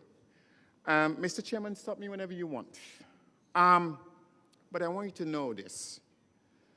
I saw, when I was a child, an interview with Dr. Martin Luther King. And a journalist got up and said, he said, Dr. King, do you know they're going to kill you? And he said, next question. And the next journalist got up and said, Dr. King, do you know they're going to kill you? And he said, next question. And the third person got up and said, Dr. King, you didn't answer that question I want to ask you. He said, why are you asking me the self-evident? We know this. And he did die. His final speech, he said this: I have been to the mountaintops, and I have seen the valleys below. I will not get there with you, but we as a people will get there. Listen to me. Listen to me. What we are looking at here is a need to bend the arc of moral justice. It is not going to bend by itself. It does not roll in on the wheels of inevitability. It doesn't do that. We have to bend it. And you must understand this. But you know, John Rawls, I've mentioned John Rawls, and he says that the virtue of social institution is justice. Listen to me. We have something called the United Nations. It is an institution. And chapter 11, article 73, you understand, says that this is what must be done. But beyond that, we have resolution 1541. And we have resolution 1514. You understand? Because institution must do what? It must have a virtue. And what must be that virtue? Justice. You hear me? You hear me? Justice. So, it is not enough. We have to bend this thing. We must bend this thing. I want to go back to John Rawls because I'm a lawyer by training. You understand? And so I deal with things legally. This is what John Rawls said about those institutions. Laws and institutions, no matter how well arranged and efficient, must be reformed or abolished if they are unjust. Laws and institutions must be reformed or abolished if they are unjust. That MOU is unjust. It must be abolished. You hear me? It must be abolished. Now, a lot of people would argue that this is purely an issue of human rights. It's more than that. As I said, I came here well prepared because I don't play with things like this. But I want to tell you a couple of things that I think you need to know. It is easy, very easy, for the world to ignore Bonaire. Do you know why? Let me tell you why. Some of the reasons. One, it's a tiny place. It ain't big like India or China or whatever. Small place. You understand? And the original people from Bonaire are not white. Let us face reality, you know. We must deal with these things. You understand? There are the reasons for it. But let's deal with the smallness. Do you know what is the smallest bone in the human body? It's here in the air. It is called stapes. S-T-A-P-S. A-P-E-S. You can look it up if you don't believe me. And it is responsible for sound and therefore for balance. And the moment that is destroyed, what happens? You become off balance. So they believe that they could ignore Bonaire. They're making a mistake. And we must show that to them. We must let them know. If they think they're only off balancing us, they are off balancing themselves. And this must be understood. So, listen to me. We have a moral obligation. This moral obligation comes because Bonaire is not the other. What do I mean by that? If you are Christian, then the Muslim all of a sudden is the other. If you are Buddhist, then the Hindu is all of a sudden the other. There's only one thing that binds us all. It is called our common humanity. I am not the other, and you are not the other, because we are all what? Human beings. And this is therefore just cause. So we have a moral obligation. And that moral obligation must not be an issue of theoretical discussion, atmospheric discussion. Oh, no, no, no, no, no, no, no, no, no, no, no. If we are going to fix this, let us be very clear that there are many things that we have to do. I challenge you today, all of you, because I don't want to overstay my time. I never overstay my welcome in any place. But I have to tell you these things. One, we have to make sure that the world knows what is happening, the whole world. People will never join this struggle until they know. And I pride myself on knowing Caribbean history. I'm a Caribbean man. I love the Caribbean. I was born there. But today, when the stories came out, some almost moved me to tears. You might say, oh, you're a super emotional man. No. You cannot see humanity being hurt and remain indifferent. I would never, ever, ever in my life be adjusted to injustice. We must never become adjusted to injustice. Never. So we have a moral obligation to let the world know. Those of us who come from countries like myself, we must go back to capital. We must go back to our country and tell the government, you got to do more. This is not enough. We must go back there and tell them that. We must encourage our government that this is a matter of fierce urgency. Not just urgency, fierce urgency. I don't have to tell you this, you know. Every Bonairean tell you they're now what? The minority in their own land. This is a matter of fierce urgency. You must understand this business. Don't play with this business. If you want to play, then you shouldn't be here, because this is not a joke. Now, we must recruit others. Everybody that we can recruit.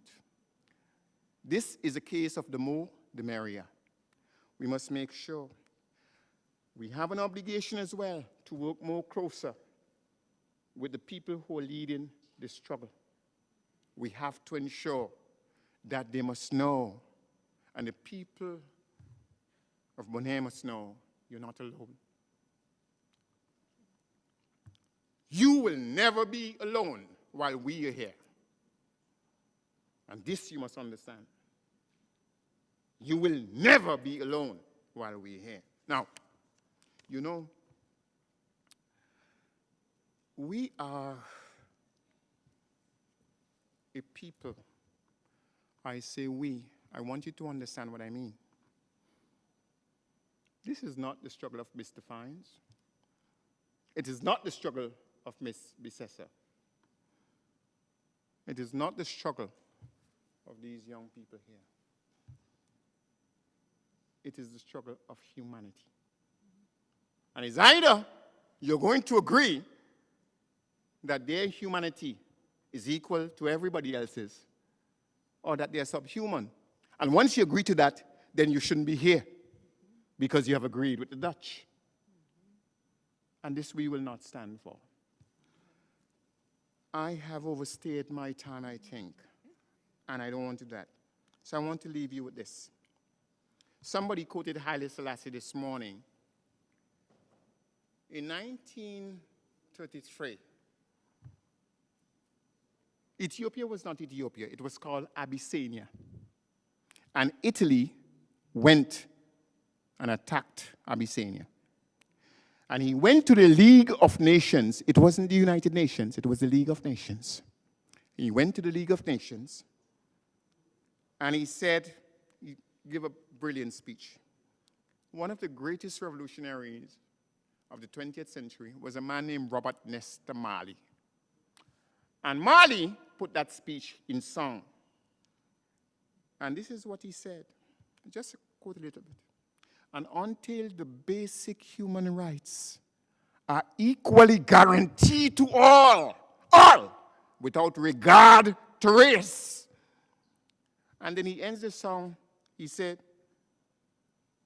we will fight, and we know we shall win, because we are confident in the victory of good over evil. We shall prevail. Thank you.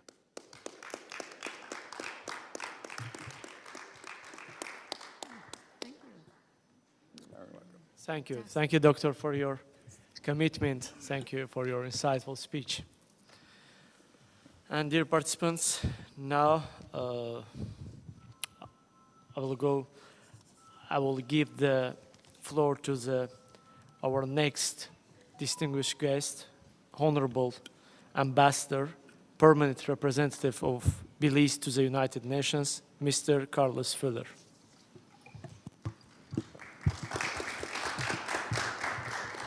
Mr. Chairman, honorable members of Parliament, Excellencies, distinguished guests, and participants.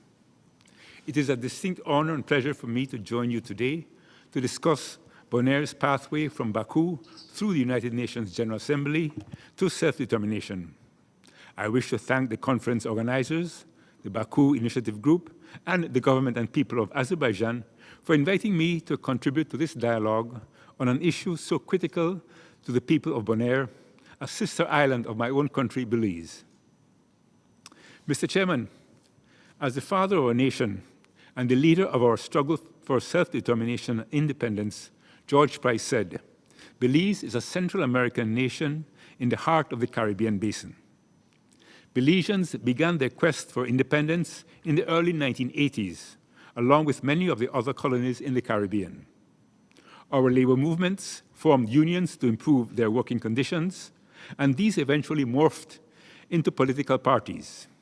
These nationalist parties won the overwhelming majority of the legislative assemblies, which then advocated for self-government. In 1962, we were granted self-government, and we expected full independence would soon follow, as was occurring in the rest of the Caribbean and around the world. Alas, that was not to be. We then commenced our campaign within the United Nations using the Decolonization Committee as the platform in our struggle for independence. We also traveled through the region, meeting with leaders bilaterally to state our case and to build a coalition which also advocated on our behalf. By 1980, we had garnered sufficient support, and we attained independence on the 21st of September, 1981. We were accepted into the United Nations family the following day. Over the years, our struggle for independence has been guided by two principles: the right of self-determination of the people and territorial integrity. These are the same principles that we articulate in our foreign policy now. This is the message that we bring in all fora, whether we are dealing with small countries or superpowers. We believe that these are basic human rights. Having gone through decades of struggle ourselves, we hold the United Nations Declaration on Non-Self-Governing Territories very dearly, in particular subparagraphs B and C of Article 73. And I quote, "To ensure with due respect for the culture of the peoples concerned, their political, economic, social, and educational advancement, their just treatment, and their protection against abuses, and to develop self-government to take due account of the political aspirations of the peoples and to assist them in the progressive development of their free political institutions according to the particular circumstances of each territory and its people and their varying stages of advancement. Mr. Chairman, ladies and gentlemen, I believe this is all the people of Bonaire are asking. Please give us a forum where we can make our case. Please listen to our concerns. Please hear what the people of Bonaire have to say. They are following the same path Belize did. Their representatives have been traveling through the region, meeting with leaders bilaterally. They have made their case at regional meetings. They are in New York meeting with UN officials. Now they are here taking their message globally and asking you to take up their cause. I therefore thank the Baku Initiative Group and the government and people of Azerbaijan for providing this platform for bringing us together to hear what the various stakeholders in Bonaire have to say. They have been reaching out to get an audience.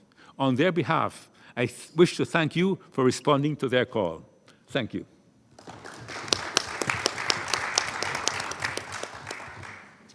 Thank you very much, Honorable Ambassador, Mr. Fuller. And now, I would like to give the floor our honorable guest from Mexico to Mr. George Garcia Cordova, who is the Vice Secretary of General Permanent Conference of Political Parties of Latin America and the Caribbean, and also he is International Political Advisor of Bonaire Human Rights. Señor Cordova, por favor. Thank you. James, is you... Translate. Buenas tardes, tengan todas y todos ustedes. Saludo con especial afecto a los integrantes de Baku Initiative Group, este importante centro de apoyo a la lucha contra el colonialismo y el neocolonialismo en el mundo. I greet with special affection the members of the Baku Initiative Group, this important support center for the fight against colonialism and neo-colonialism in the world. Me congratula enormemente la lucha que han mantenido durante mucho tiempo Azerbaiyán en contra de cualquier forma de colonialismo en el mundo, siempre dentro del marco del derecho internacional y ahora creando Baku Initiative Group como una instancia de solidaridad y apoyo con esta causa libertaria de los pueblos del mundo. I'm very pleased with the long-standing fight that Azerbaijan has maintained against any form of colonialism in the world, always within the framework of international law, and now creating the Baku Initiative Group as an instance of solidarity and support for this liberation cause of the people of the world. El ACOPAL, que es la Conferencia de Partidos Políticos de América Latina y el Caribe, seguimos con atención el apoyo de Baku Group a la causa de Nueva Caledonia. In COPAL is the Permanent Conference of Latin American and Caribbean countries. We follow with attention the fight that Azerbaijan is having on behalf of the people of New Caledonia.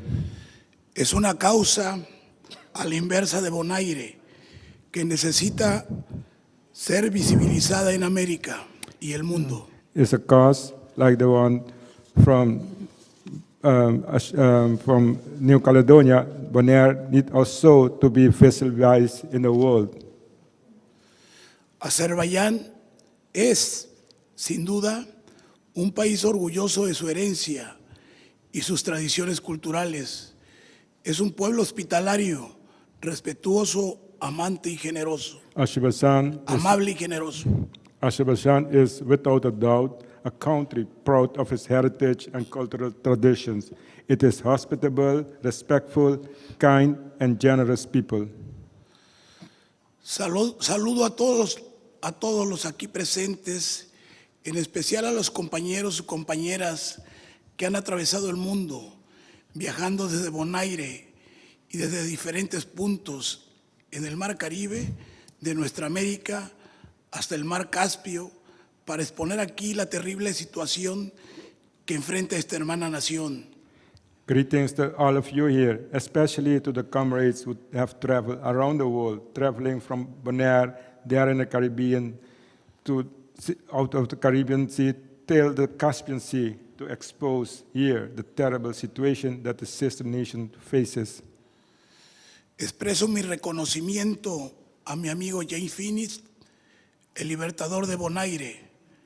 Reconozco en su lucha por la libertad de Bonaire la lucha de los pueblos de América Latina y el Caribe por vivir sin opresión, de manera soberana y con derecho a su libre autodeterminación.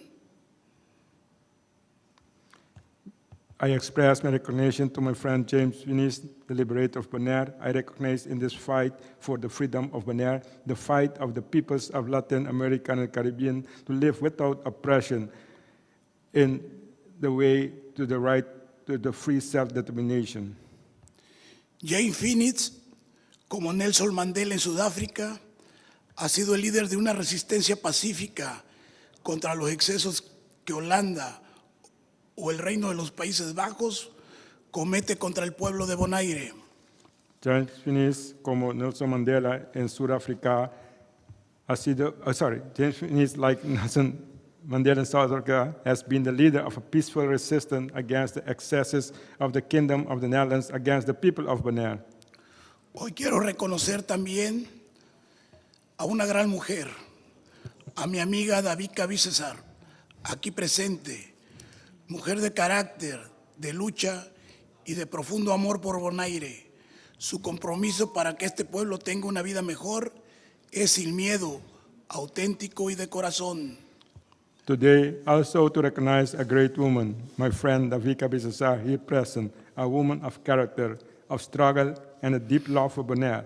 Her commitment so that these people may have a better life is fearless, authentic, and from the heart. Amigas y amigos, reciban el saludo del senador Alejandro Moreno Cárdenas, presidente de la Conferencia Permanente de Partidos Políticos de América Latina y el Caribe, organización conformada por 72 partidos progresistas de 30 países con sede en México.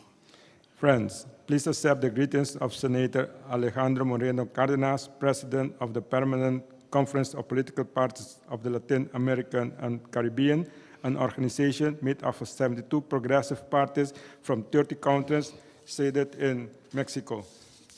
El 12 de octubre de 1979, en la turbulencia de los años que Latinoamérica vivió al final de la Guerra Fría, nació en México la Conferencia Permanente de Partidos Políticos de América Latina y el Caribe, COPAL, hoy el foro de partidos progresistas más numeroso y representativo de la región. On October 12, 1979, in the turbulence of the years that Latin America lived through at the end of the Cold War, the Permanent Conference of Political Parties of Latin America, the COPAL, was born in Mexico, today the largest and most representative forum of progressive party in the region. Constituida como el foro plural de partidos nacionalistas, progresistas y democráticos, se propuso luchar por la instauración y el desarrollo de la democracia y de sus instituciones jurídicos políticas en nuestra América, fortalecer el principio de la autodeterminación de las naciones latinoamericanas, la paz y promover su integración regional. Constituted of a plural forum of nationalists, progressive, and democratic parties, it proposed to fight for the establishment and development of democracy and its legal political institution in our America, to strengthen the principle of self-determination of Latin American nations. Desde su fundación, la lucha contra el colonialismo en todas sus manifestaciones ha sido una de las banderas principales de lucha de la COPAL. De manera permanente desarrollamos acciones en todo el continente americano para desterrar cualquier vestigio de dominación colonial. Since its founding, the fight against colonialism in all its forms has been one of the main banners of the COPAL struggle. We permanently develop action throughout the American continent to banish any vestige of colonial domination.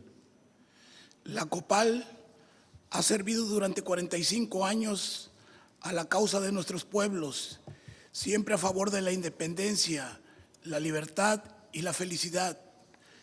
Luchamos junto al Dr. George Price para conseguir la independencia de Belice del Reino Unido en 1981. Acompañamos las luchas de Betico Croix hasta lograr la independencia de Aruba en 1986. Copal has served the cause of our people for 45 years, always in favor of independence, freedom, and happiness. We fought alongside Dr. George Price to achieve Belize independence from the United Kingdom in 1981. We supported the struggles of Betico Cruz until Aruba achieved independence in 1986. Hoy, la COPAL acompaña los esfuerzos de Puerto Rico para alcanzar su independencia de Estados Unidos, de Argentina para recuperar las Islas Malvinas en posesión del Reino Unido y de Bonaire para recuperar su estatus de territorio no autónomo que le fue arrebatado ilegalmente por el Reino de los Países Bajos, Holanda. Today, COPAL supports the efforts of Puerto Rico to achieve its independence from the United States, of Argentina to recover the Malvinas Islands from the United Kingdom, and of Bonaire to recover the status as a non-autonomous territory that was taken from them illegally by the Kingdom of the Netherlands. A la COPAL le preocupa la situación que vive actualmente Bonaire, donde los derechos fundamentales y humanos de ese pueblo han sido vulnerados por el Reino de los Países Bajos. Por ello, durante nuestras últimas 5 reuniones plenarias, todos los partidos que integran nuestra organización han denunciado el brutal colonialismo que ejerce Holanda sobre Bonaire y ha pedido a la ONU, a la Organización de los Estados Americanos, OEA, y a la Comunidad de Estados Latinoamericanos y Caribeños, ELAT, entre otros organismos multilaterales de la región, hacer todos sus esfuerzos para apoyar una resolución en Naciones Unidas que devuelva a Bonaire el estatus que le fue arrebatado el 10 de octubre del 2010. COPAL is concerned about the current situation in Bonaire, where the fundamental and human rights of the people has been violated by the Kingdom of the Netherlands. Therefore, during our last 5 plenary meetings, all the parties that make up of our organization have denounced the brutal colonialism that Holland exercised over Bonaire and have asked the United Nations, the Organization of American States, the Community of Latin American and Caribbean States, among other multilateral organizations in the region, to make every effort to support a resolution in the United Nations that returns to Bonaire the status was taken away from them in 10 October 2010. Hoy, amigas y amigos, Holanda está cometiendo un genocidio cultural en Bonaire. Han arrebatado a los bonairenses su libertad, tierras, costumbres, tradiciones y sus riquezas naturales a través de un brutal coloniaje de 400 años, una vergüenza para la humanidad en pleno siglo XXI. Hoy Bonaire ha sido anexionado, reducido a un ente público menos que un municipio del Reino de los Países Bajos, en clara violación a la Carta de las Naciones Unidas. Today, my friends, Holland is committing a cultural genocide in Bonaire. They have taken from the people of Bonaire their freedom, lands, customs, traditions, and the natural resources through a brutal 400-year colonialism, a shame for humanity in the 21st century. Today, Bonaire has been annexed, reduced to a public entity, less than a municipality of the Kingdom of the Netherlands, in clear violation of the United Nations Charter. Desde la COPAL, todos los partidos que la integramos hemos emprendido una lucha con James Phoenix para que el caso Bonaire, que durante muchas décadas estuvo oculto, hoy tenga visibilidad internacional. Por eso agradecemos a Baku Group todo el apoyo que nos está brindando este día. From COPAL, we have undertaken a fight with James Phoenix so that the case of Bonaire, which for many decades was hidden, today has international visibility. So today, together with Baku Initiative Group, of governments and leaders of our continent know what is happening in Bonaire. Ha sido complejo, pero hoy más países, gobiernos y líderes de nuestro continente conocen lo que sucede en Bonaire. Incluso hemos otorgado un asiento en nuestra organización a los compañeros James Phoenix y David César para que desde sus respectivas organizaciones de derechos humanos tengan voz y su lucha consiga el apoyo de los partidos políticos que hacen vida en la COPAL, muchos de los cuales son gobierno de sus países. It had been a complex fight, struggle, but we have given a seat in our organizations to our comrades, James Finis and Davika Pisasar, with the respective human rights organizations, so they have a voice and the struggle against the support of the political parties that are active in COPAL, many of them which are governments in their countries. Con el apoyo de nuestra organización se está trabajando con diversas naciones del continente que son amigas, el apoyo a una resolución sobre Bonaire que sea presentada próximamente ante la Asamblea General de Naciones Unidas. With the support of the permanent with the support of the Permanent Conference of Political Parties of Latin American and Caribbean, COPAL, we are working with various friendly nations to support a resolution on Bonaire to be presented to the General Assembly of the United Nations. Señoras y señores, vengo hasta esta linda nación, tierra de grandes hombres y mujeres, para solicitar su solidaridad con los amigos de Bonaire. Ladies and gentlemen, I come from this beautiful nation, land of great men and women, to ask for your solidarity for the friends of Bonaire. Jay Finis ha sostenido esta lucha con convicción y amor por su pueblo. Quiere que Bonaire sea libre, se respete su cultura, su lenguaje, sus tradiciones, que todos los ahí nacidos, el pueblo originario de Bonaire, disfruten de los beneficios que generan. James Finis has sustained their struggle with conviction and love for his people. He wants Bonaire to be free to have his culture, his language, his traditions respected, that all those born there, the original people of Bonaire, enjoy the benefits they generate. Pero también busca que Naciones Unidas reconozca la soberanía de esta gran nación, su libre autodeterminación y la libertad plena para elegir a sus gobernantes. James Finis lucha de manera incansable contra la explotación, el saqueo, el genocidio cultural por parte de Holanda. Y eso le ha ocasionado ser arrestado, incluso sufrir persecución política y varios intentos de asesinato. But he also wants the United Nations to recognize the sovereignty of this great nation, its right to free self-determination and full freedom to elect its leaders. He rejects exploitation and plundering by the kingdom in the Netherlands. He also has been threatened and attempts on his life. For this reason, COPAL rejects the status that the Kingdom of the Netherlands granted to Bonaire, violating international law and the United Nations Charter.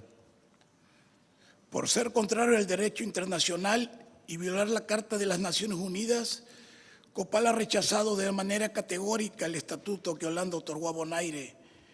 Los 72 partidos políticos de 30 países, miembros de la COPAL, nos solidarizamos con el pueblo de Bonaire y con Jay Finis en su lucha porque Bonaire vuelva a ser el territorio no autónomo. Incluso hemos planteado que tiene derecho a su independencia, como hoy lo disfruta Aruba y en menor medida Curazao. Pero antes hemos concentrado los esfuerzos a que le sea devuelto su estatus arrebatado en violación al derecho internacional. For this reason, COPAL rejects the status that the Kingdom of the Netherlands granted to Bonaire, violating international law and the United Nations Charter. The 72 political parties from 30 members countries of COPAL stand in solidarity with the people of Bonaire and with James Finis in the struggle to Bonaire become a non-autonomous territory again like Aruba and Curaçao. Holanda debe entender que Bonaire es una nación, no una colonia o un código postal. Bonaire tiene grandeza y debe ser respetado. The Kingdom of the Netherlands must understand that Bonaire is a nation, not a colony or a postal code. This country has greatness and they must respect it.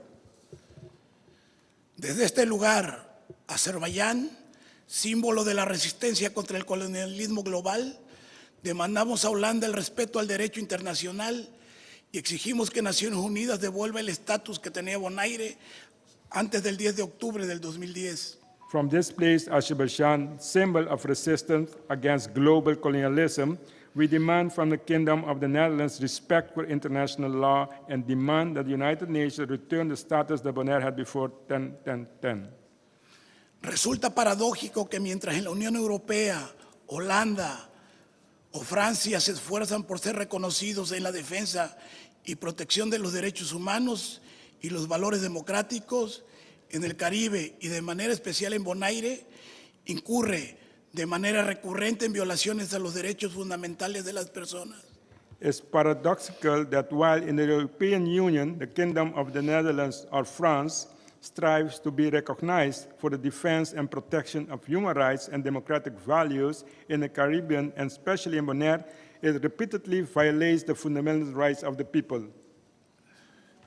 El Reino de los Países Bajos, Holanda, busca regresar a esquemas colonialistas que en pleno siglo XXI resultan una vergüenza para la humanidad, una afrenta para nuestra región, lo que nos lleva a rechazar estas formas antiguas de dominación que Holanda busca retomar, provocando indignación entre los que habitamos en nuestra querida América Latina y el Caribe.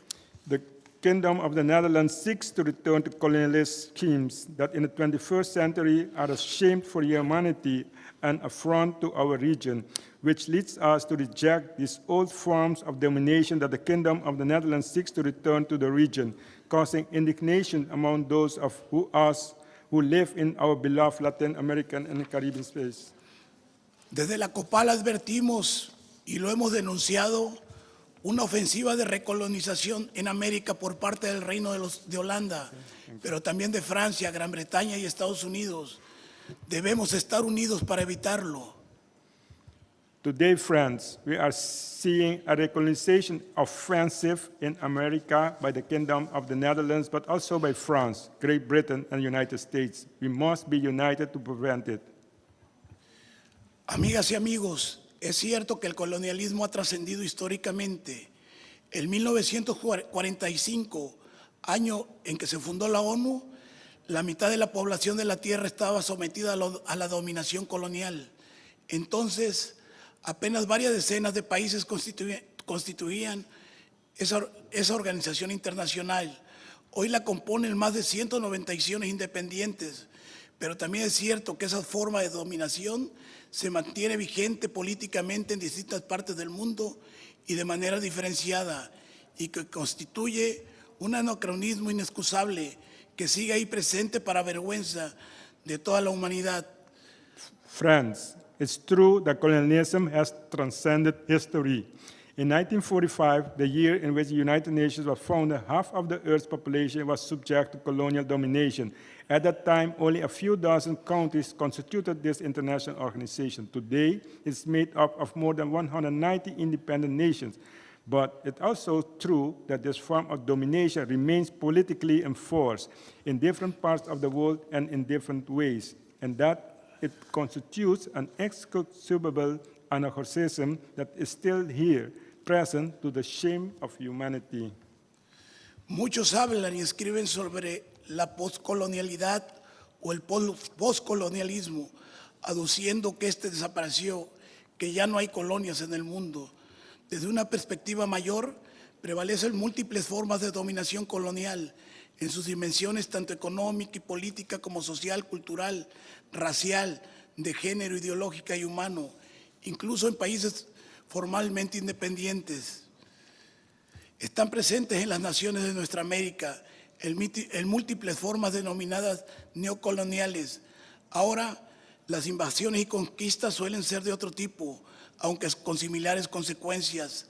Las grandes potencias toleran y manipulan la independencia formal, mientras controlan tierras, recursos naturales, medios de comunicación, comercios y finanzas en muchos de nuestros pueblos. Some even speak and write about post-coloniality or post-colonialism, arguing that it has disappeared, that there are no more colonies in the world. From a Buddhist perspective, multiple forms of colonial domination prevail in the economic and political dimensions, as well in the social, cultural, racial, gender, ideological, and human dimensions, even in formerly independent countries. They are present in the nations of our America in multiple forms called neo-colonial. Now, the invasions and conquests tend to be of another type, although with similar consequences. The great powers tolerate and manipulate formal independence while controlling lands, natural resources, media, trade, and finances in many of our people's countries. Nosotros provenimos de países que surgieron de las luchas anticoloniales. Nuestros pueblos alcanzaron la independencia formal, pero arrastran todavía hoy en el siglo XXI un pesado lastre económico, político y social, fruto de soberanías incompletas y de enormes objetivos incumplidos en materia de soberanía nacional y de justicia social. Es lo que imprime sentido al concepto de la lucha por la segunda independencia nacional, que es sobre todo la independencia económica. Consequently, decolonization in Latin America and the Caribbean should not be conceived only in relation to the direct or classic colonies that prevail in our region, but should have its main objective to end all former colonies enforced as a form of domination, but informally independent countries themselves. Puerto Rico, Malvinas y el Sahara Occidental son casos prominentes de dominación colonial. A esto se suman, entre otros, las llamadas Islas Vírgenes Británicas, las también llamadas Islas Vírgenes estadounidenses, Aruba, Bonaire y Curazao, San Martín, Turcos y Caicos y Guam. Puerto Rico, the Malvinas, and Western Sahara are prominent cases of colonial domination. Added to these are, among others, the so-called British Virgin Islands, the so-called American Virgin Islands, Aruba, Bonaire, Curazao, San Martín, Turks and Caicos, and Guam. Hay casos extremos en los que la potencia colonial ha anexado varios de sus colonias, como Guadalupe, Martinica y la llamada Guayana Francesa, que fueron convertidos en departamentos de ultramar de Francia. There are extreme cases in which the colonial power has annexed several of its colonies, such as Guadeloupe, Martinique, and the so-called French Guiana, which were converted in the overseas departments of France. Obsérvese que gran parte del remanente colonial del siglo XXI se ubica en nuestra América, particularmente en el Caribe. Ese Caribe nuestro que fue punto de partida de la lucha independentista victoriosa en Haití en 1804 y donde hoy han surgido 8 islas-naciones en las Antillas Menores, así como Belice en 1981, Haití, cuyo pueblo merece la felicidad y tranquilidad que le ha sido vetada por tanto tiempo, todo por haber sido el primero en abrir la brecha de la liberación en nuestra América, el Caribe, que es a la vez remanente colonial y centro efervescente de lucha de liberación. Note that a large part of the colonial remnant of the 21st century is located in our Caribbean, particularly in the Caribbean. Our Caribbean, which was the starting point of the victorious independence struggle in Haiti in 1804, and where today 8 island nations have emerged in the Lesser Antilles, as well as Belize in 1981. Haiti, whose people deserve the happiness and tranquility that has been denied for them for so long. All for having been the first to open the way to freedom in our America, the Caribbean, which is both a colonial remnant and an effervescent center of liberation struggle. Europa nunca se ha ido de América. A través de sus colonias mantiene su influencia política, económica y comercial en este continente. A algunos podría extrañarle, por ejemplo, que digamos que Francia tiene frontera con Brasil y Surinam, y en efecto las tiene en la Guayana. Una situación parecida ocurre con los Países Bajos y Reino Unido. Europe has never left America. Now, with the accompaniment of the United States, through its colonies, it maintains its political, economic, and commercial influence on the continent. Some might be surprised, for example, that we say that France has borders with Brazil and Suriname. And in fact, it does. In Guyana, a similar situation with the Netherlands and the United Kingdom. El derecho internacional sobre el colonialismo que emana del artículo 73 de la Carta de la ONU y sobre todo de la Resolución 1514 de 1960 establece claramente que el colonialismo es irreconciliable con la dignidad humana, con la libertad plena y con la garantía de los derechos humanos fundamentales, Sin embargo, poco o ningún caso le hacen las potencias coloniales, lo manipulan o peor aún, lo ignoran. International law on colonialism, which emanates from Article 73 of the United Nations Charter and, above all, from Resolution 1514 of 1960, clearly established that colonialism is irreconcilable with human dignity, with full freedom, and with the guarantee of fundamental human rights. However, colonial powers pay little or no attention to this. They manipulate it or, worse, still ignore it.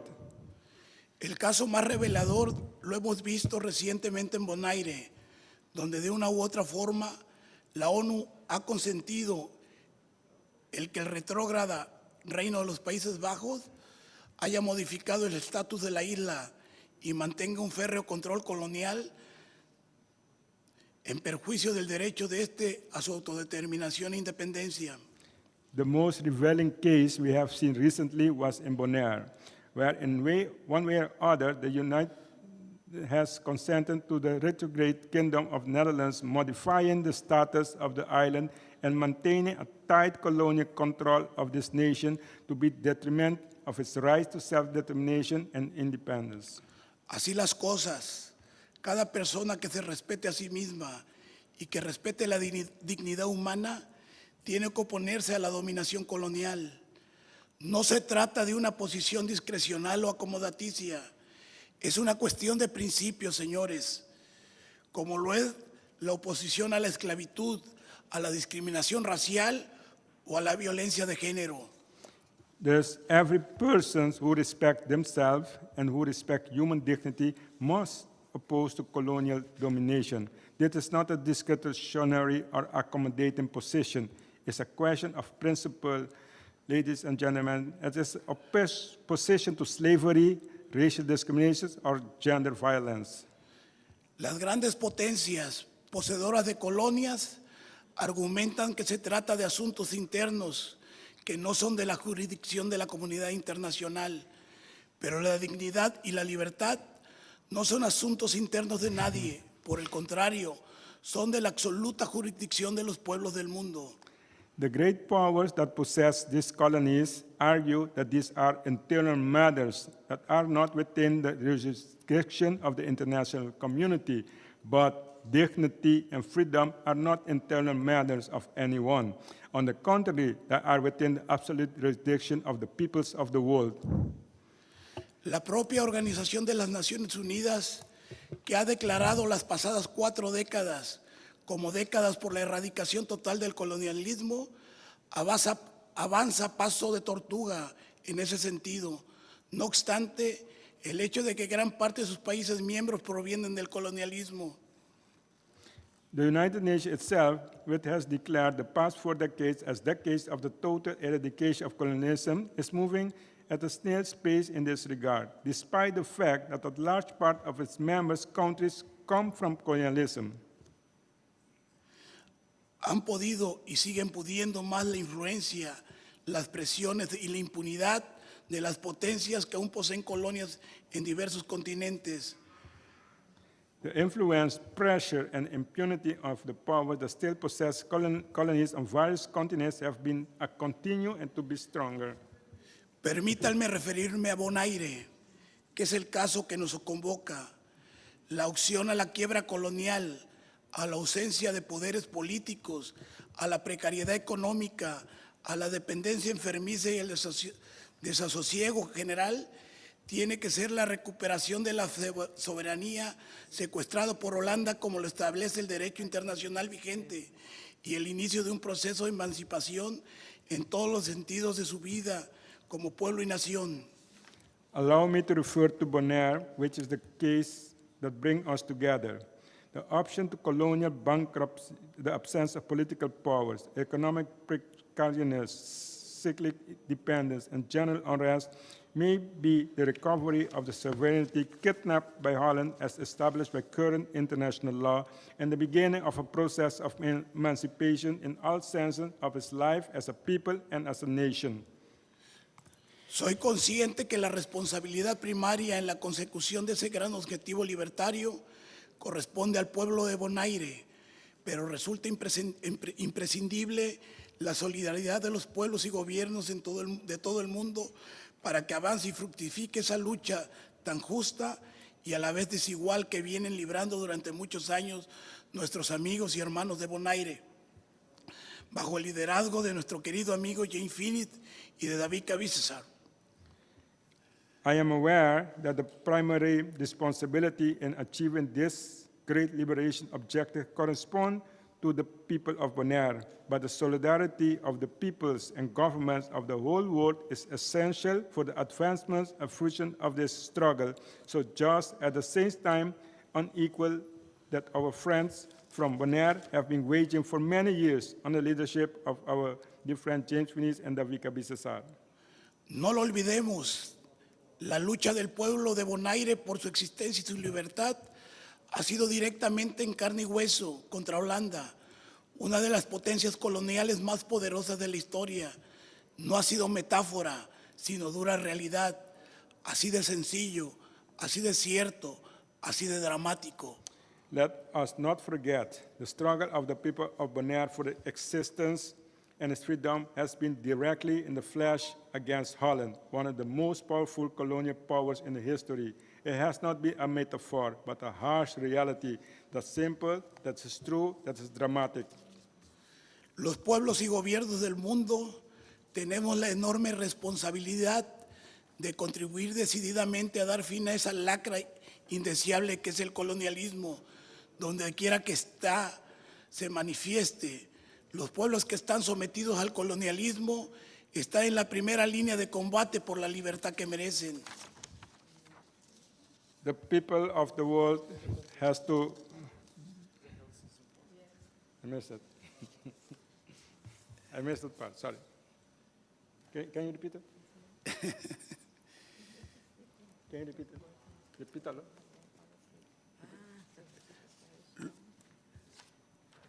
Los pueblos, ¿dónde te quedas? Sí, los pueblos y gobiernos del mundo tenemos la enorme responsabilidad de contribuir decididamente a dar fin a esa lacra indeseable que es el colonialismo, donde quiera que éste se manifieste. Los pueblos que están sometidos al colonialismo están en la primera línea de combate por la libertad que merecen. The peoples and the governments of the world have the enormous responsibility to contribute decisively to ending this undesirable scourge that is colonialism, wherever it manifests itself. The people who are subjected to colonialism are on the front line and of the fight for freedom they deserve. Ustedes, queridos hermanos y hermanas de Azerbaiyán, que han avanzado en la ruta de la libertad, tienen una importante misión de solidaridad y fraternidad con Bonaire. Fraternidad que hoy la expresan, la ratifican y estamos seguros que la llevarán en el futuro. You, dear brothers and sisters of Azerbaijan, who advanced on the road to freedom, have an important message of solidarity, of fraternity well done. Fraternity and solidarity that you will take you further. Ningún pueblo del mundo será plenamente libre mientras haya un solo pueblo que no lo sea. Contribuir a luchar por la libertad del otro es asegurar la libertad de nosotros. Es nuestra gran tarea en el siglo XXI y desde ahora, con la confianza puesta en que alcanzaremos ese gran objetivo y propósito de ser continuadores históricos de la lucha por la libertad y la felicidad de nuestros pueblos. No people in the world will be fully free as long as there is a single people who are not. Contributing to the fight for the freedom of others is to ensure our own freedom. This is our great task in the 21st century from now on, with the confidence that we will achieve this great objective and purpose of being historical continuators of the struggle for freedom, of happiness of all peoples.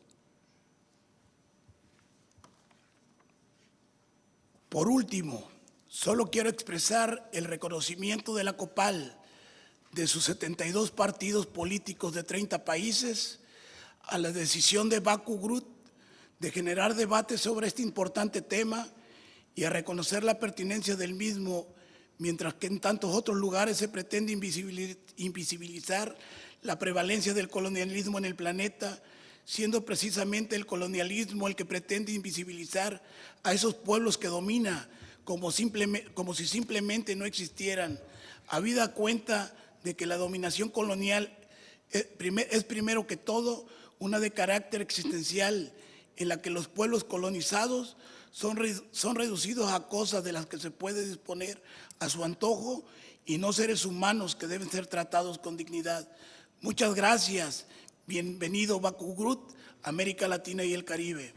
Finally, I would just like to express COPAL, consisting of 72 parties and 30 countries, appreciation for the decision of the Baku Initiative Group to generate debates on this important topic and to recognize its relevance, while in so many other places there is an attempt to make prevalence of colonialism on the planet invisible. Colonialism is precisely what attempts to make invisible the peoples it dominates, as if they simply did not exist, given the colonial domination is first and foremost is an existential one, in which colonized peoples are reduced to things that can be disposed of at will and not as human beings who must be treated with dignity. Thank you.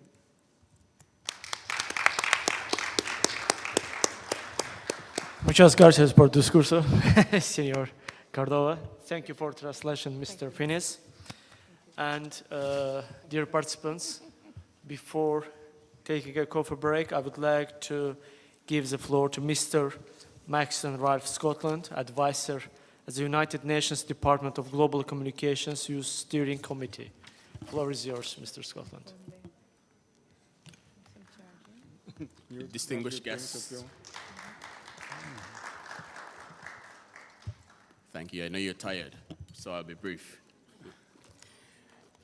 It is with great sense of responsibility and commitment that I sit here before you today. The issue we are here to discuss resonates deeply with me, not because my roots are in the Caribbean, or not merely sitting here as a junior diplomat or an academic, but as someone who believes in the fundamental rights of all people, not just as an abstract concept the issue of self-determination is, but is a matter that touches the core of human dignity and justice. Today, we're not only highlighting the struggles of the people of Bonaire, but to explore tangible ways and pathways through which their voices can be heard, respected, and acted upon. The title of this conference is not just a slogan. It encapsulates our entire aspiration, not for this conference, but also for the population of Bonaire. A yearning for autonomy, respect, and the right to shape the future without external imposition. So in addressing you today, I am reminded of the many countries across the globe that have fought for, and in many cases, achieved self-determination. Their stories are a testament to the resilience of our human spirit, and also the unwavering desire for freedom. However, Bonaire's story is different. It is a story of persistence. It is a story of determination in the face of systemic disregard of a people whose narrative must change. And indeed, it is our collective duty to ensure that it does. As we delve into the intricacies of Bonaire's history, the current challenges it faces, and the role of the international bodies like the United Nations, I urge you to listen. Listen with your body and your mind. Listen so that you can understand and feel their pain and their plight. And it is only through that combination of empathy, the combination of empathy, strategic action, and unwavering commitment that we can hope to bring about meaningful change. The people of Bonaire are not asking for charity, make no mistake. They're not asking for sympathy. They are demanding what is rightfully theirs: their freedom, their autonomy, and their future.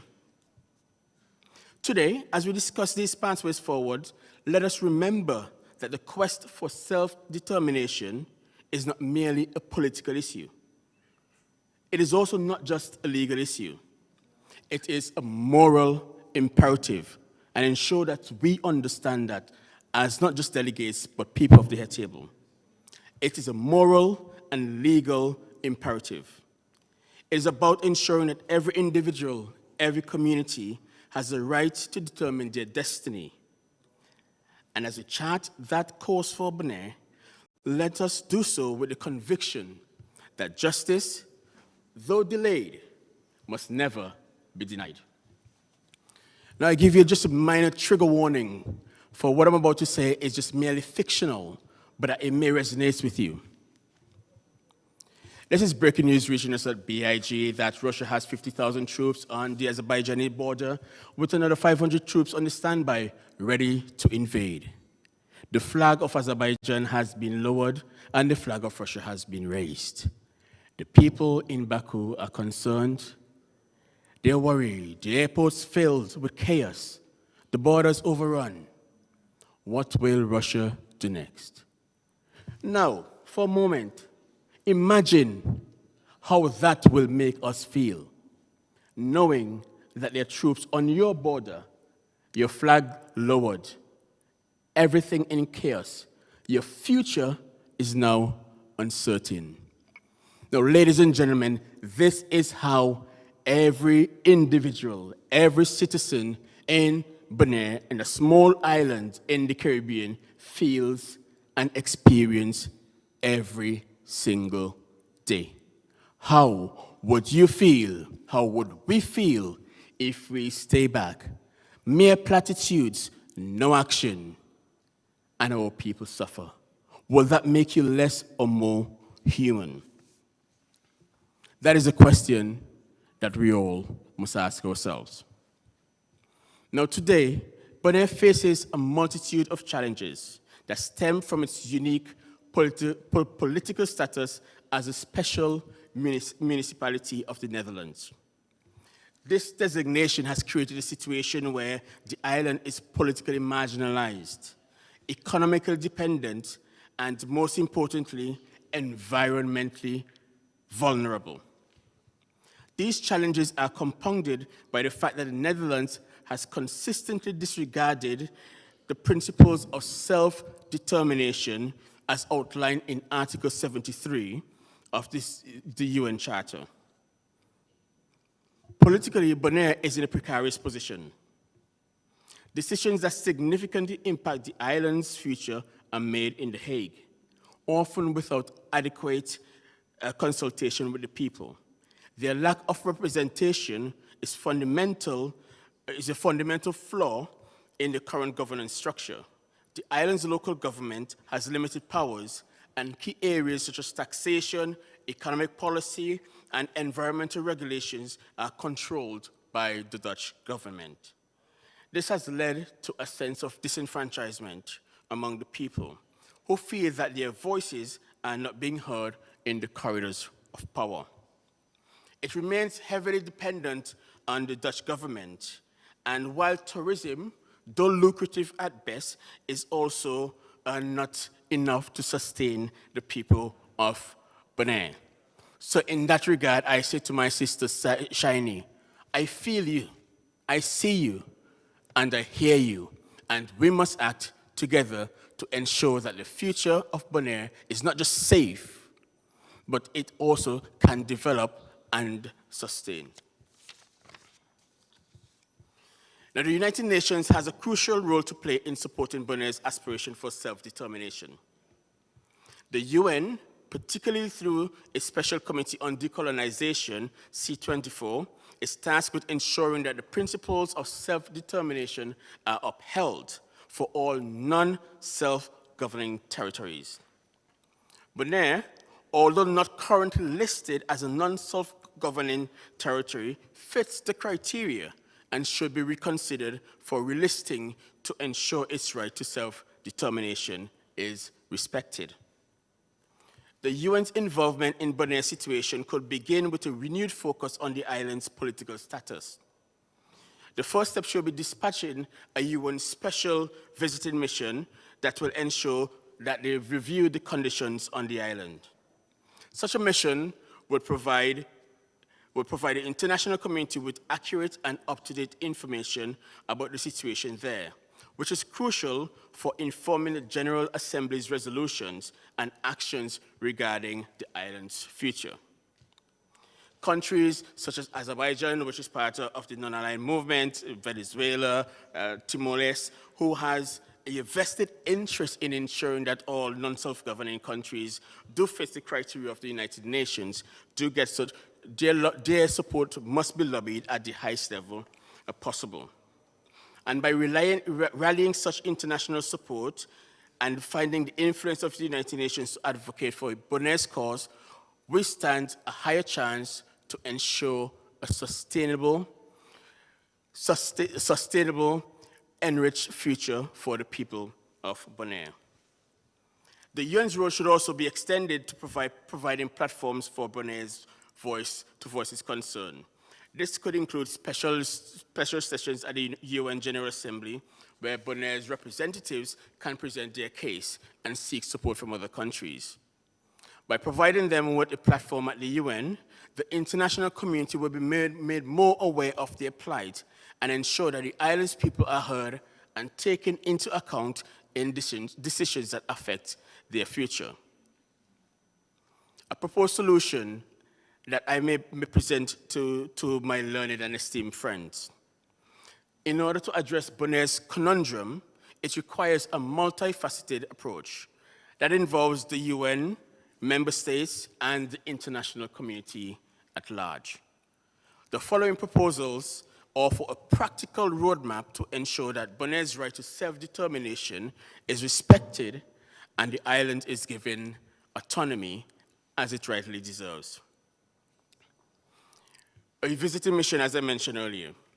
The first and most immediate step should be deployment of a UN visiting mission to Bonaire. This mission will be tasked with evaluating the current political, economic, and social conditions on the island. It will provide a comprehensive assessment of Bonaire's status and highlight the areas where the island's governance structure falls short of the standards set by international law. The findings of this mission will be critical in informing the UN's subsequent actions. This includes the possibility of relisting Bonaire as a non-self-governing territory, and such a mission would also demonstrate the UN's commitment to addressing concerns of the people of Bonaire and ensuring that their voices are heard on the global stage. Diplomatic pressure. Countries with a vested interest in decolonization should take the lead in advocating Bonaire's cause at the UN. This includes lobbying the UN General Assembly and other international forums to bring Bonaire's situation to the forefront of global discussions. And as my learned friend Dr. Byron Cox said, it is easy for Bonaire to be forgotten on the international stage. It is a speck of dust surrounded by water. It is not China. It's not even North Korea, North South Korea, not even the UK.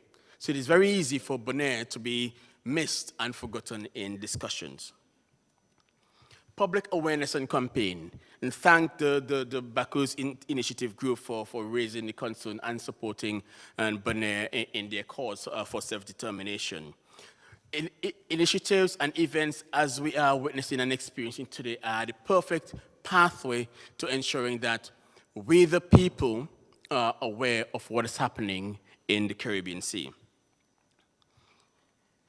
Legal action.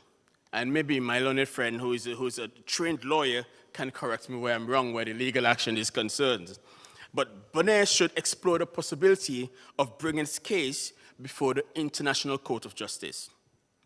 This would involve challenging the legality of the Netherlands' continued control over Bonaire under international law, particularly focusing on the violations of the right to self-determination as enshrined in the UN Charter and other relevant legal instruments. Legal action at the ICJ would not only draw international attention to Bonaire's plight, but also lead to a binding judgment that forces the Netherlands to reevaluate its governance over the island and possibly remedy such a draconian action. Moreover, Bonaire could submit complaints to international human rights bodies such as the UN Human Rights Council, arguing that the current governance structure violates their political, economic, and cultural rights of the Bonairean people. Persistent legal and human rights claims would erode the Netherlands' credibility on the global stage, compelling it to take action and ensure that they take the demands of the Bonairean people more seriously. So in addressing Bonaire's situation requires a comprehensive and coordinated approach involving both international diplomacy and legal strategies. And by deploying the UN visiting mission, exerting diplomatic pressures, and launching public awareness campaign, and also pursuing legal action, the international community can ensure that Bonaire's right to self-determination is respected, and the island's people can achieve autonomy, the autonomy they deserve. These efforts will not only support their case, but also reinforce the principles of justice and self-determination that are fundamental to international law and human rights. Now, the struggle for Bonaire's self-determination is emblematic of the broader ongoing global fight against colonialism. Despite the significant progress made during the 20th century, the issue remains unresolved for many territories such as Bonaire. And thanks to my friend who used the word Malvinas. Now, Malvinas is the original word for the Falkland Islands. Many of you may not know that. So thank you, my friend from Mexico, for using the original name of the Falkland Islands. So the continued denial of Bonaire's right to self-determination is not just a political oversight, but a profound injustice that contravenes the very principles upon which the United Nations was founded. It is incumbent on all of us, nations, international organizations, and most importantly, youths, to ensure that we lend our voices to such credible cause. We must support the people in their quest for freedom, autonomy, and the right to determine their future. The challenges facing this island today, political marginalization, economic dependence, and environmental vulnerability in the face of climate change especially, are not unique. They are shared by many other territories around the world that remain under colonial, semi-colonial administration. However, what makes Bonaire's situation particularly urgent is a stark contrast between the island's aspirations for self-governance and the reality of its current status as a special municipality. Now, special municipality is playing, we're playing dominoes with words, with languages, linguistic meandering. But what is important, that this has been used under Dutch control, the arrangement under this special administration fails to meet the standards of self-governance set out in the international law, and perpetuates a system of governance that is fundamentally unjust. And as we move forward, the international community must remain vigilant and proactive in addressing the issue of Bonaire. The United Nations, as a primary global institution responsible for upholding international law and human rights, must take decisive action to ensure that Bonaire's right to self-determination is respected. This includes re-examining Bonaire's status, supporting legal actions that challenge the Netherlands' control over the island, and amplifying the voices of the people on the global stage. Their struggle is a reminder, my learned friends. Their struggle is a reminder of how we feel when we are subjected to colonialist controls. It is a reminder of how we feel when our rights and our freedoms are tested every day. Let us commit, my dear friends, to working together to ensure that Bonaire and all other territories in similar situations can finally achieve the self-determination they so rightfully deserve. Let us ensure the aspirations of Bonaire are not only heard, but realized, and that the people can finally take control of their destiny. Together, we can make this a reality. Thank you.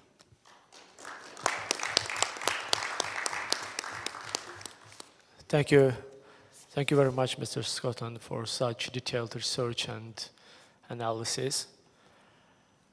Dear participants, I think before conclusion of our international conference, we can take a short coffee break.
Dear participants, dear brothers and sisters from Bonaire, dear professors, doctors, your excellencies, ambassadors, dear media representatives, thank you for your commitment, thank you for your participation, and thank you for your contribution to the decolonization process.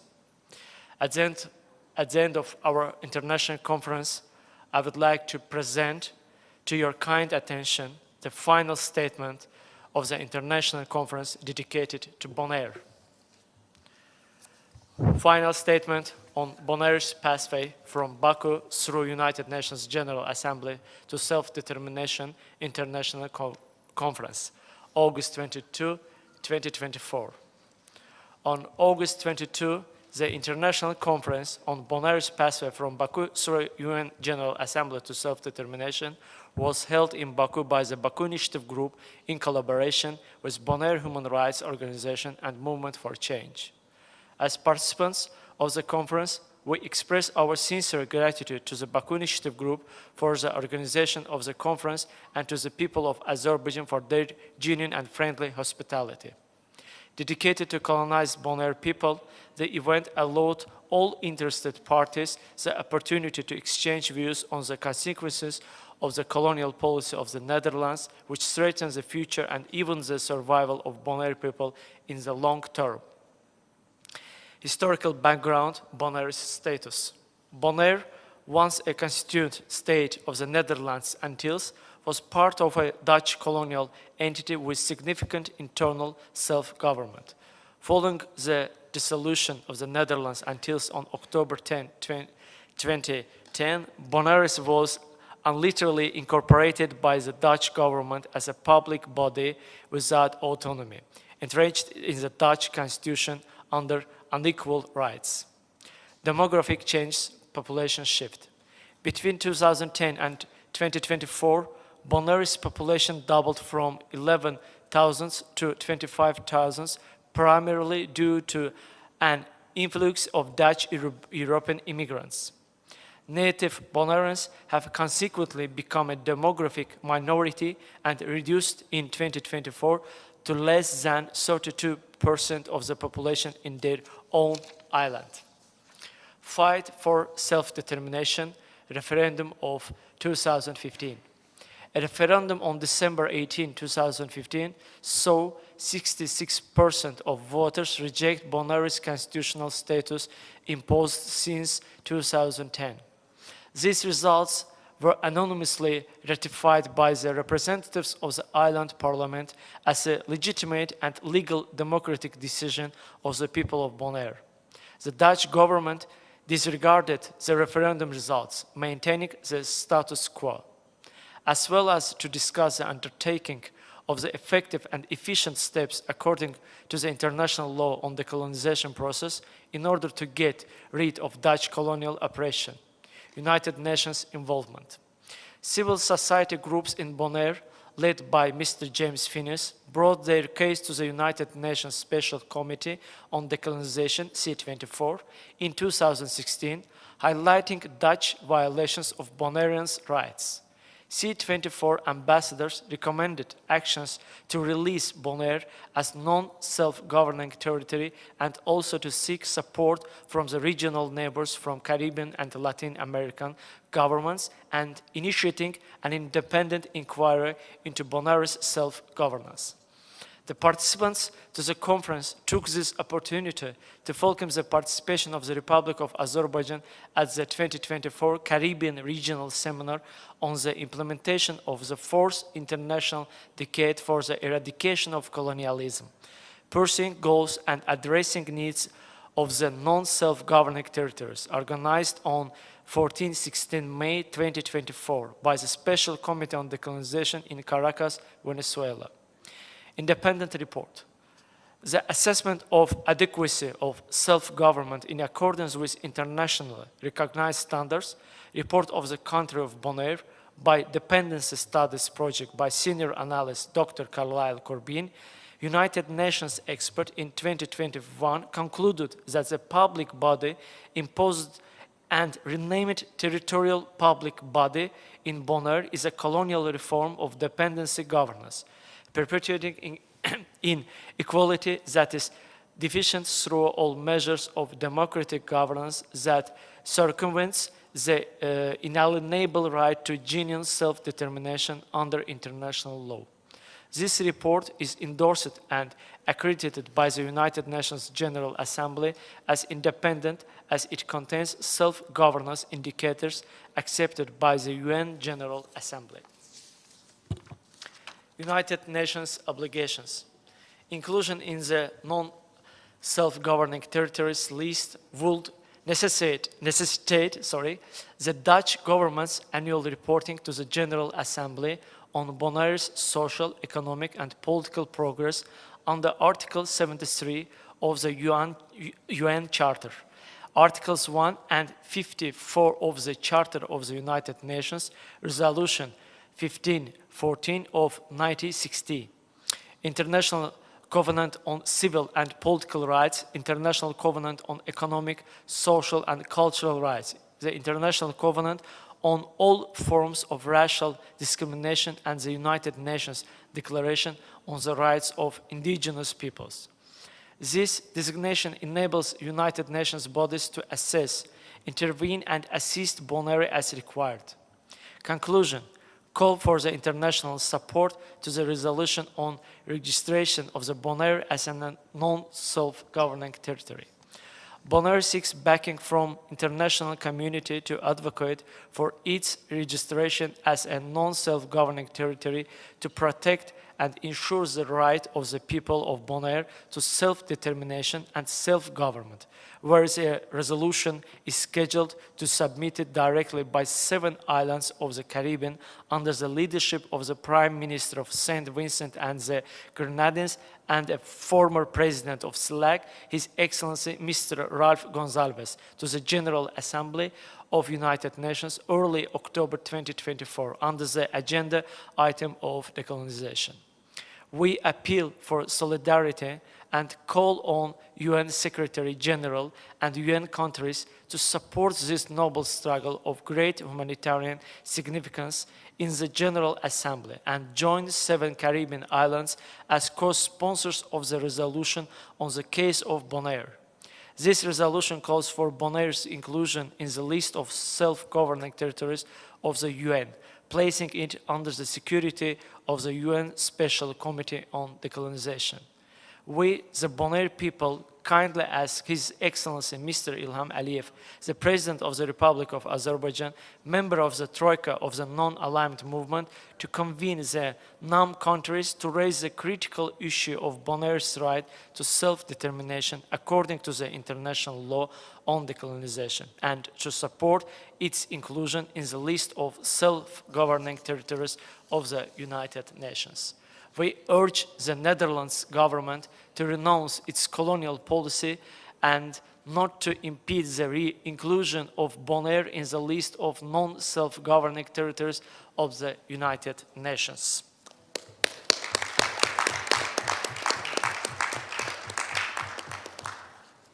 Thank you, thank you. Thank you all, dear participants, dear brothers and sisters from Bonaire. I firmly believe that with our common efforts and fair approach, we will definitely eliminate of colonialism. Now I would like to give speech for closing remarks to my distinguished colleagues, Mr. Finis and Ms. Bissessar.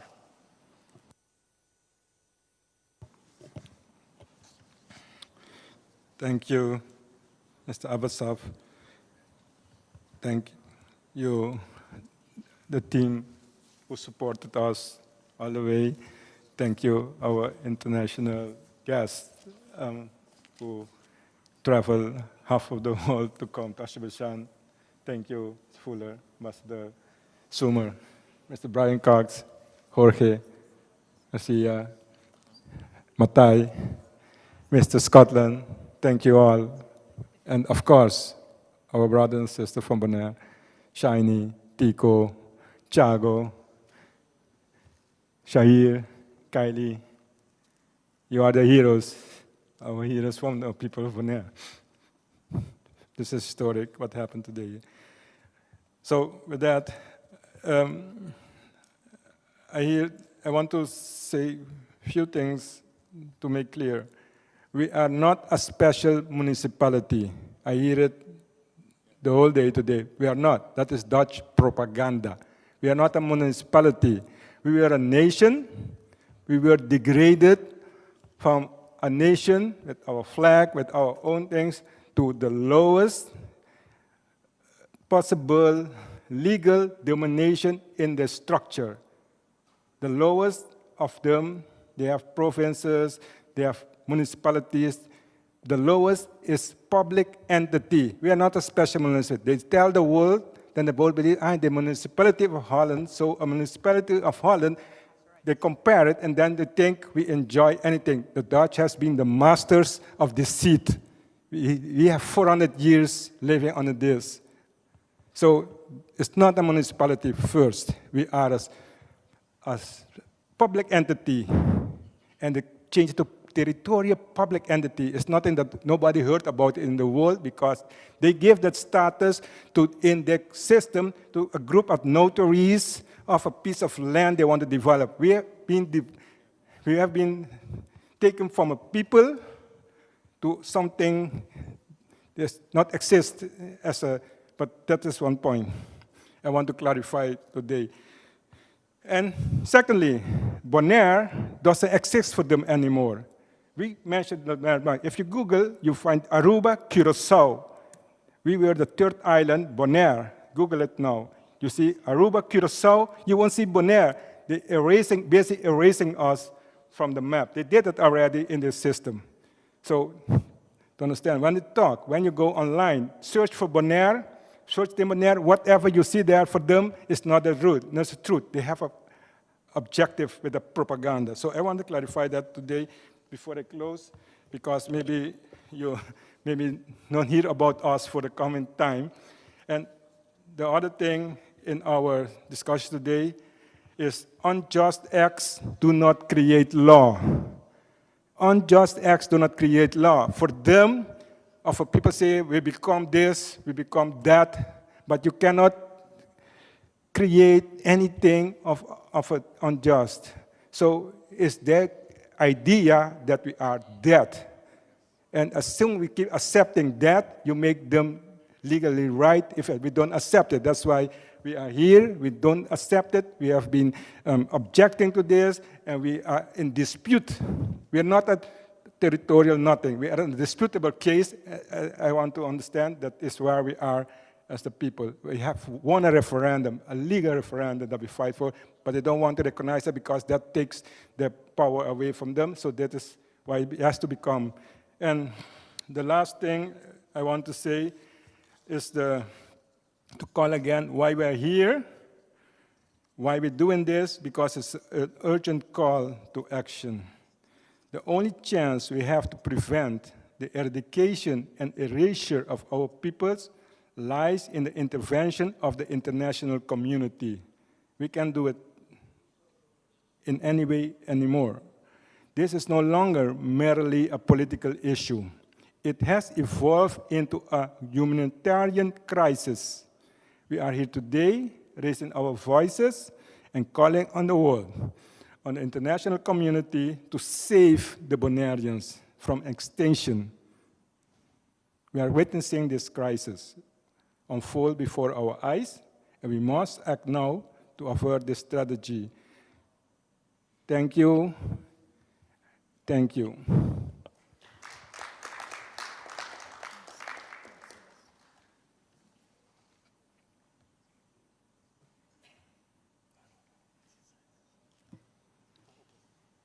Good evening, everyone. It's been a long day, and we are truly excited of the outcome of the declaration that was just read by the director, executive director of Baku Initiative Group. Words cannot express the magnitude of what we saw today in terms of preparations.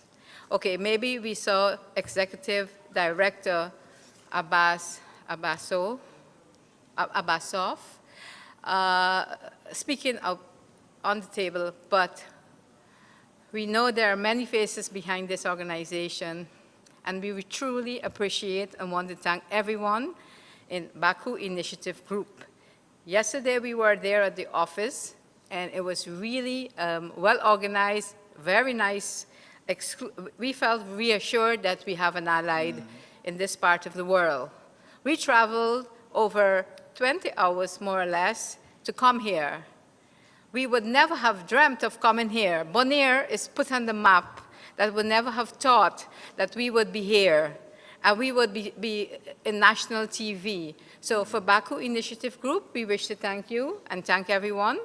And before I close, I'll ask my colleague, Brian Cox. He was the one who, Prime Minister the one that support us the most in a few years, support Bonaire to be on the list of non-self-governing territories. So I'll just ask him to say a brief remark of closing also. My brother? Yes. Okay, thank you very, very much indeed. Yes, a round of applause here. Yes, we've had a long day, but I want just to say these things, and I want you to think carefully about this. Because you see, people's life and the future of a people must not be played with. We must understand these things. As Madam said, we flew a long way to come here. We came here because we believe, we are sure that this would also make a difference. Now, there was a man from Brazil. His name was Chico Mendes. And Chico Mendes was a rubber tapper. He cut trees and got the rubber from it, okay? And of course, the white in Brazil decided, no, we're going to get rid of this and so on and so forth. So Chico began a struggle. Listen to me, because I want you to understand where I'm going with this. He began a struggle. They finally murdered him. Chico learned to read when he was 18 years old. Before Chico died, he said this. I want you to listen to me. He said, when I started this struggle, I thought it was a struggle to save our jobs, you know, as rubber tappers. Then I realized, no. So I thought it was a struggle to save the forest, the people and the forest. Then I realized, no, I thought it was a struggle to save Brazil. Now I know it's a struggle to save humanity. I'm going somewhere with this you would see and you would understand. That's one. Two, a lot of people don't know this, but St. Augustine, yes, the priest from the Middle Ages, he was actually a black man from Africa, you know. Look it up. St. Augustine said this: hope has two daughters, anger and courage. You understand? Anger, because you see what is wrong. It makes you angry. And the courage to change it. Those are the two daughters of hope. I'm going somewhere. We're going to close shortly, but I want you to understand what is going on here. You need to see this and to know what this is about. So, if this is true, and if this is a struggle that we have to fight, we have to wage, we have to know, like Chico, that the struggle is not about Bonaire, it's about the whole of humanity. Just like Chico finally understood. And until you understand that, you would never understand that your fate, our fate, is tied up in the fate of the people of Bonaire. You must understand this business. You understand? And that's what Chico understood. This battle is not a simple battle. And without hope for tomorrow, we will not fight it. Okay? So don't feel bad if you see that I'm angry. I'm angry because something is wrong. But I have the courage to want to change it. I challenge all of you. You understand? Whether or not you're going to have the courage. So this is my first point. Ask yourself, not what Baku Initiative Group is going to do, not what the Bonaire organization is going to do, but what each and every single one of you here, what is your commitment? You personally. I put the challenge in front of you. What is your personal commitment to it? What will you do? Do you have the courage to do it? I ask you that. Now, I wouldn't be long, I promise you this, but these are things that you need to do. So I want the entire Belize delegation, except these two, to stand. I'm Bonaire. I want all of you to stand, all of you. And the rest of us will show appreciation by giving you a round of applause. So the rest of us here, let's appreciate the courage of these people. You can have your seat. Thank you for being an example for doing something, which I'm going to tell you now. Understand this. I fight racism. I fight colonialism. I fight imperialism, not because I think I'm going to win. Not because I think you will join me. Not because somebody's going to pay me for it. Not because I'm going to profit from it. Not because I'm going to become famous from it. Because it is the right thing to do. That is the fundamental reason why I fight these things. It is the right thing to do. So now, I ask these two to stand. Both of you, please stand up. And please let us thank them for having the courage, for having the hope, and for being angry at what was wrong.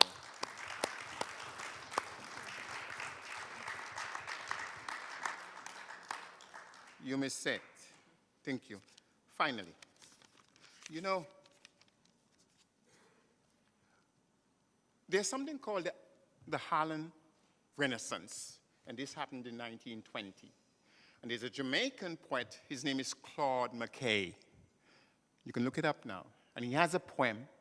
It's called If We Must Die. If we must die.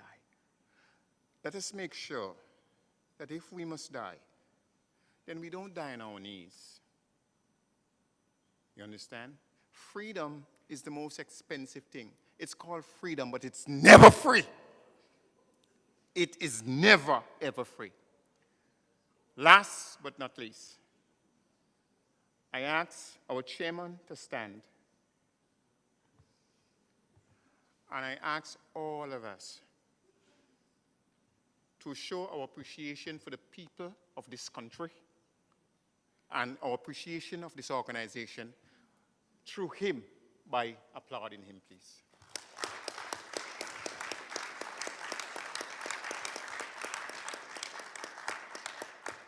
Last but not least, I want to thank you for having me. I want to thank my Prime Minister for having the faith of sending me here. I want to ask you that the report of this meeting and the final document is shared, not just with us, but with the world. I have to go back to my Prime Minister and tell my Prime Minister, the people are going to ask you to do something. And I can't just say that, I have to have proof of that. So I would like for you to make sure that this report is published and to shared with the rest of the world. Let us know. Let us be sure that each and every one of you here, regardless of who you are here sitting because somehow inside of you, this is this sense that you must make a contribution to justice. I began this morning by telling you, the great Immanuel Kant once said, if justice perishes, there's no reason for us to live. Let us understand, we must not let justice perish. We must join forces and bend the moral arc of the universe. Thank you very much. It was wonderful being here. I was honored, and I wish you a wonderful evening. Mr. Chairman, over to you.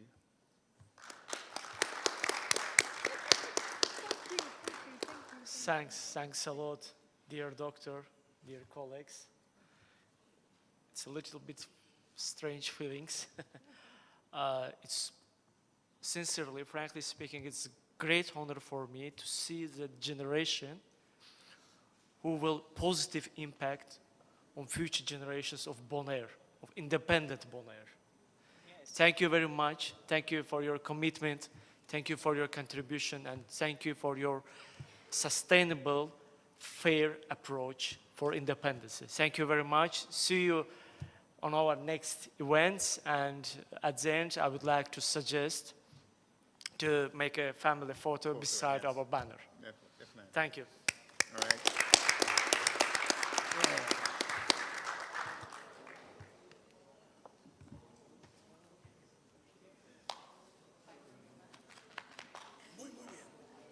Gracias, hermano. Muchas gracias. My goodness. My brother. Thank you. Gracias. We need the warrior. We win the warrior. We will win. We met the warrior. Yes. The warrior. See me? You understand me? Yes. You understand me? Yes. I feel you. Yes. Yes. I'm here for it. Yes. We will not leave you alone. You're not alone. You will not alone. Never forget. Not alone. Not alone. Because Ralph is just telling us if you get now, Yes. you'll get over there. Yes. You need backup from someone. That's the first thing I have to do. I have to talk to the Prime Minister. First thing I have to do. Yes, tell him. Yes, All that right. happen. And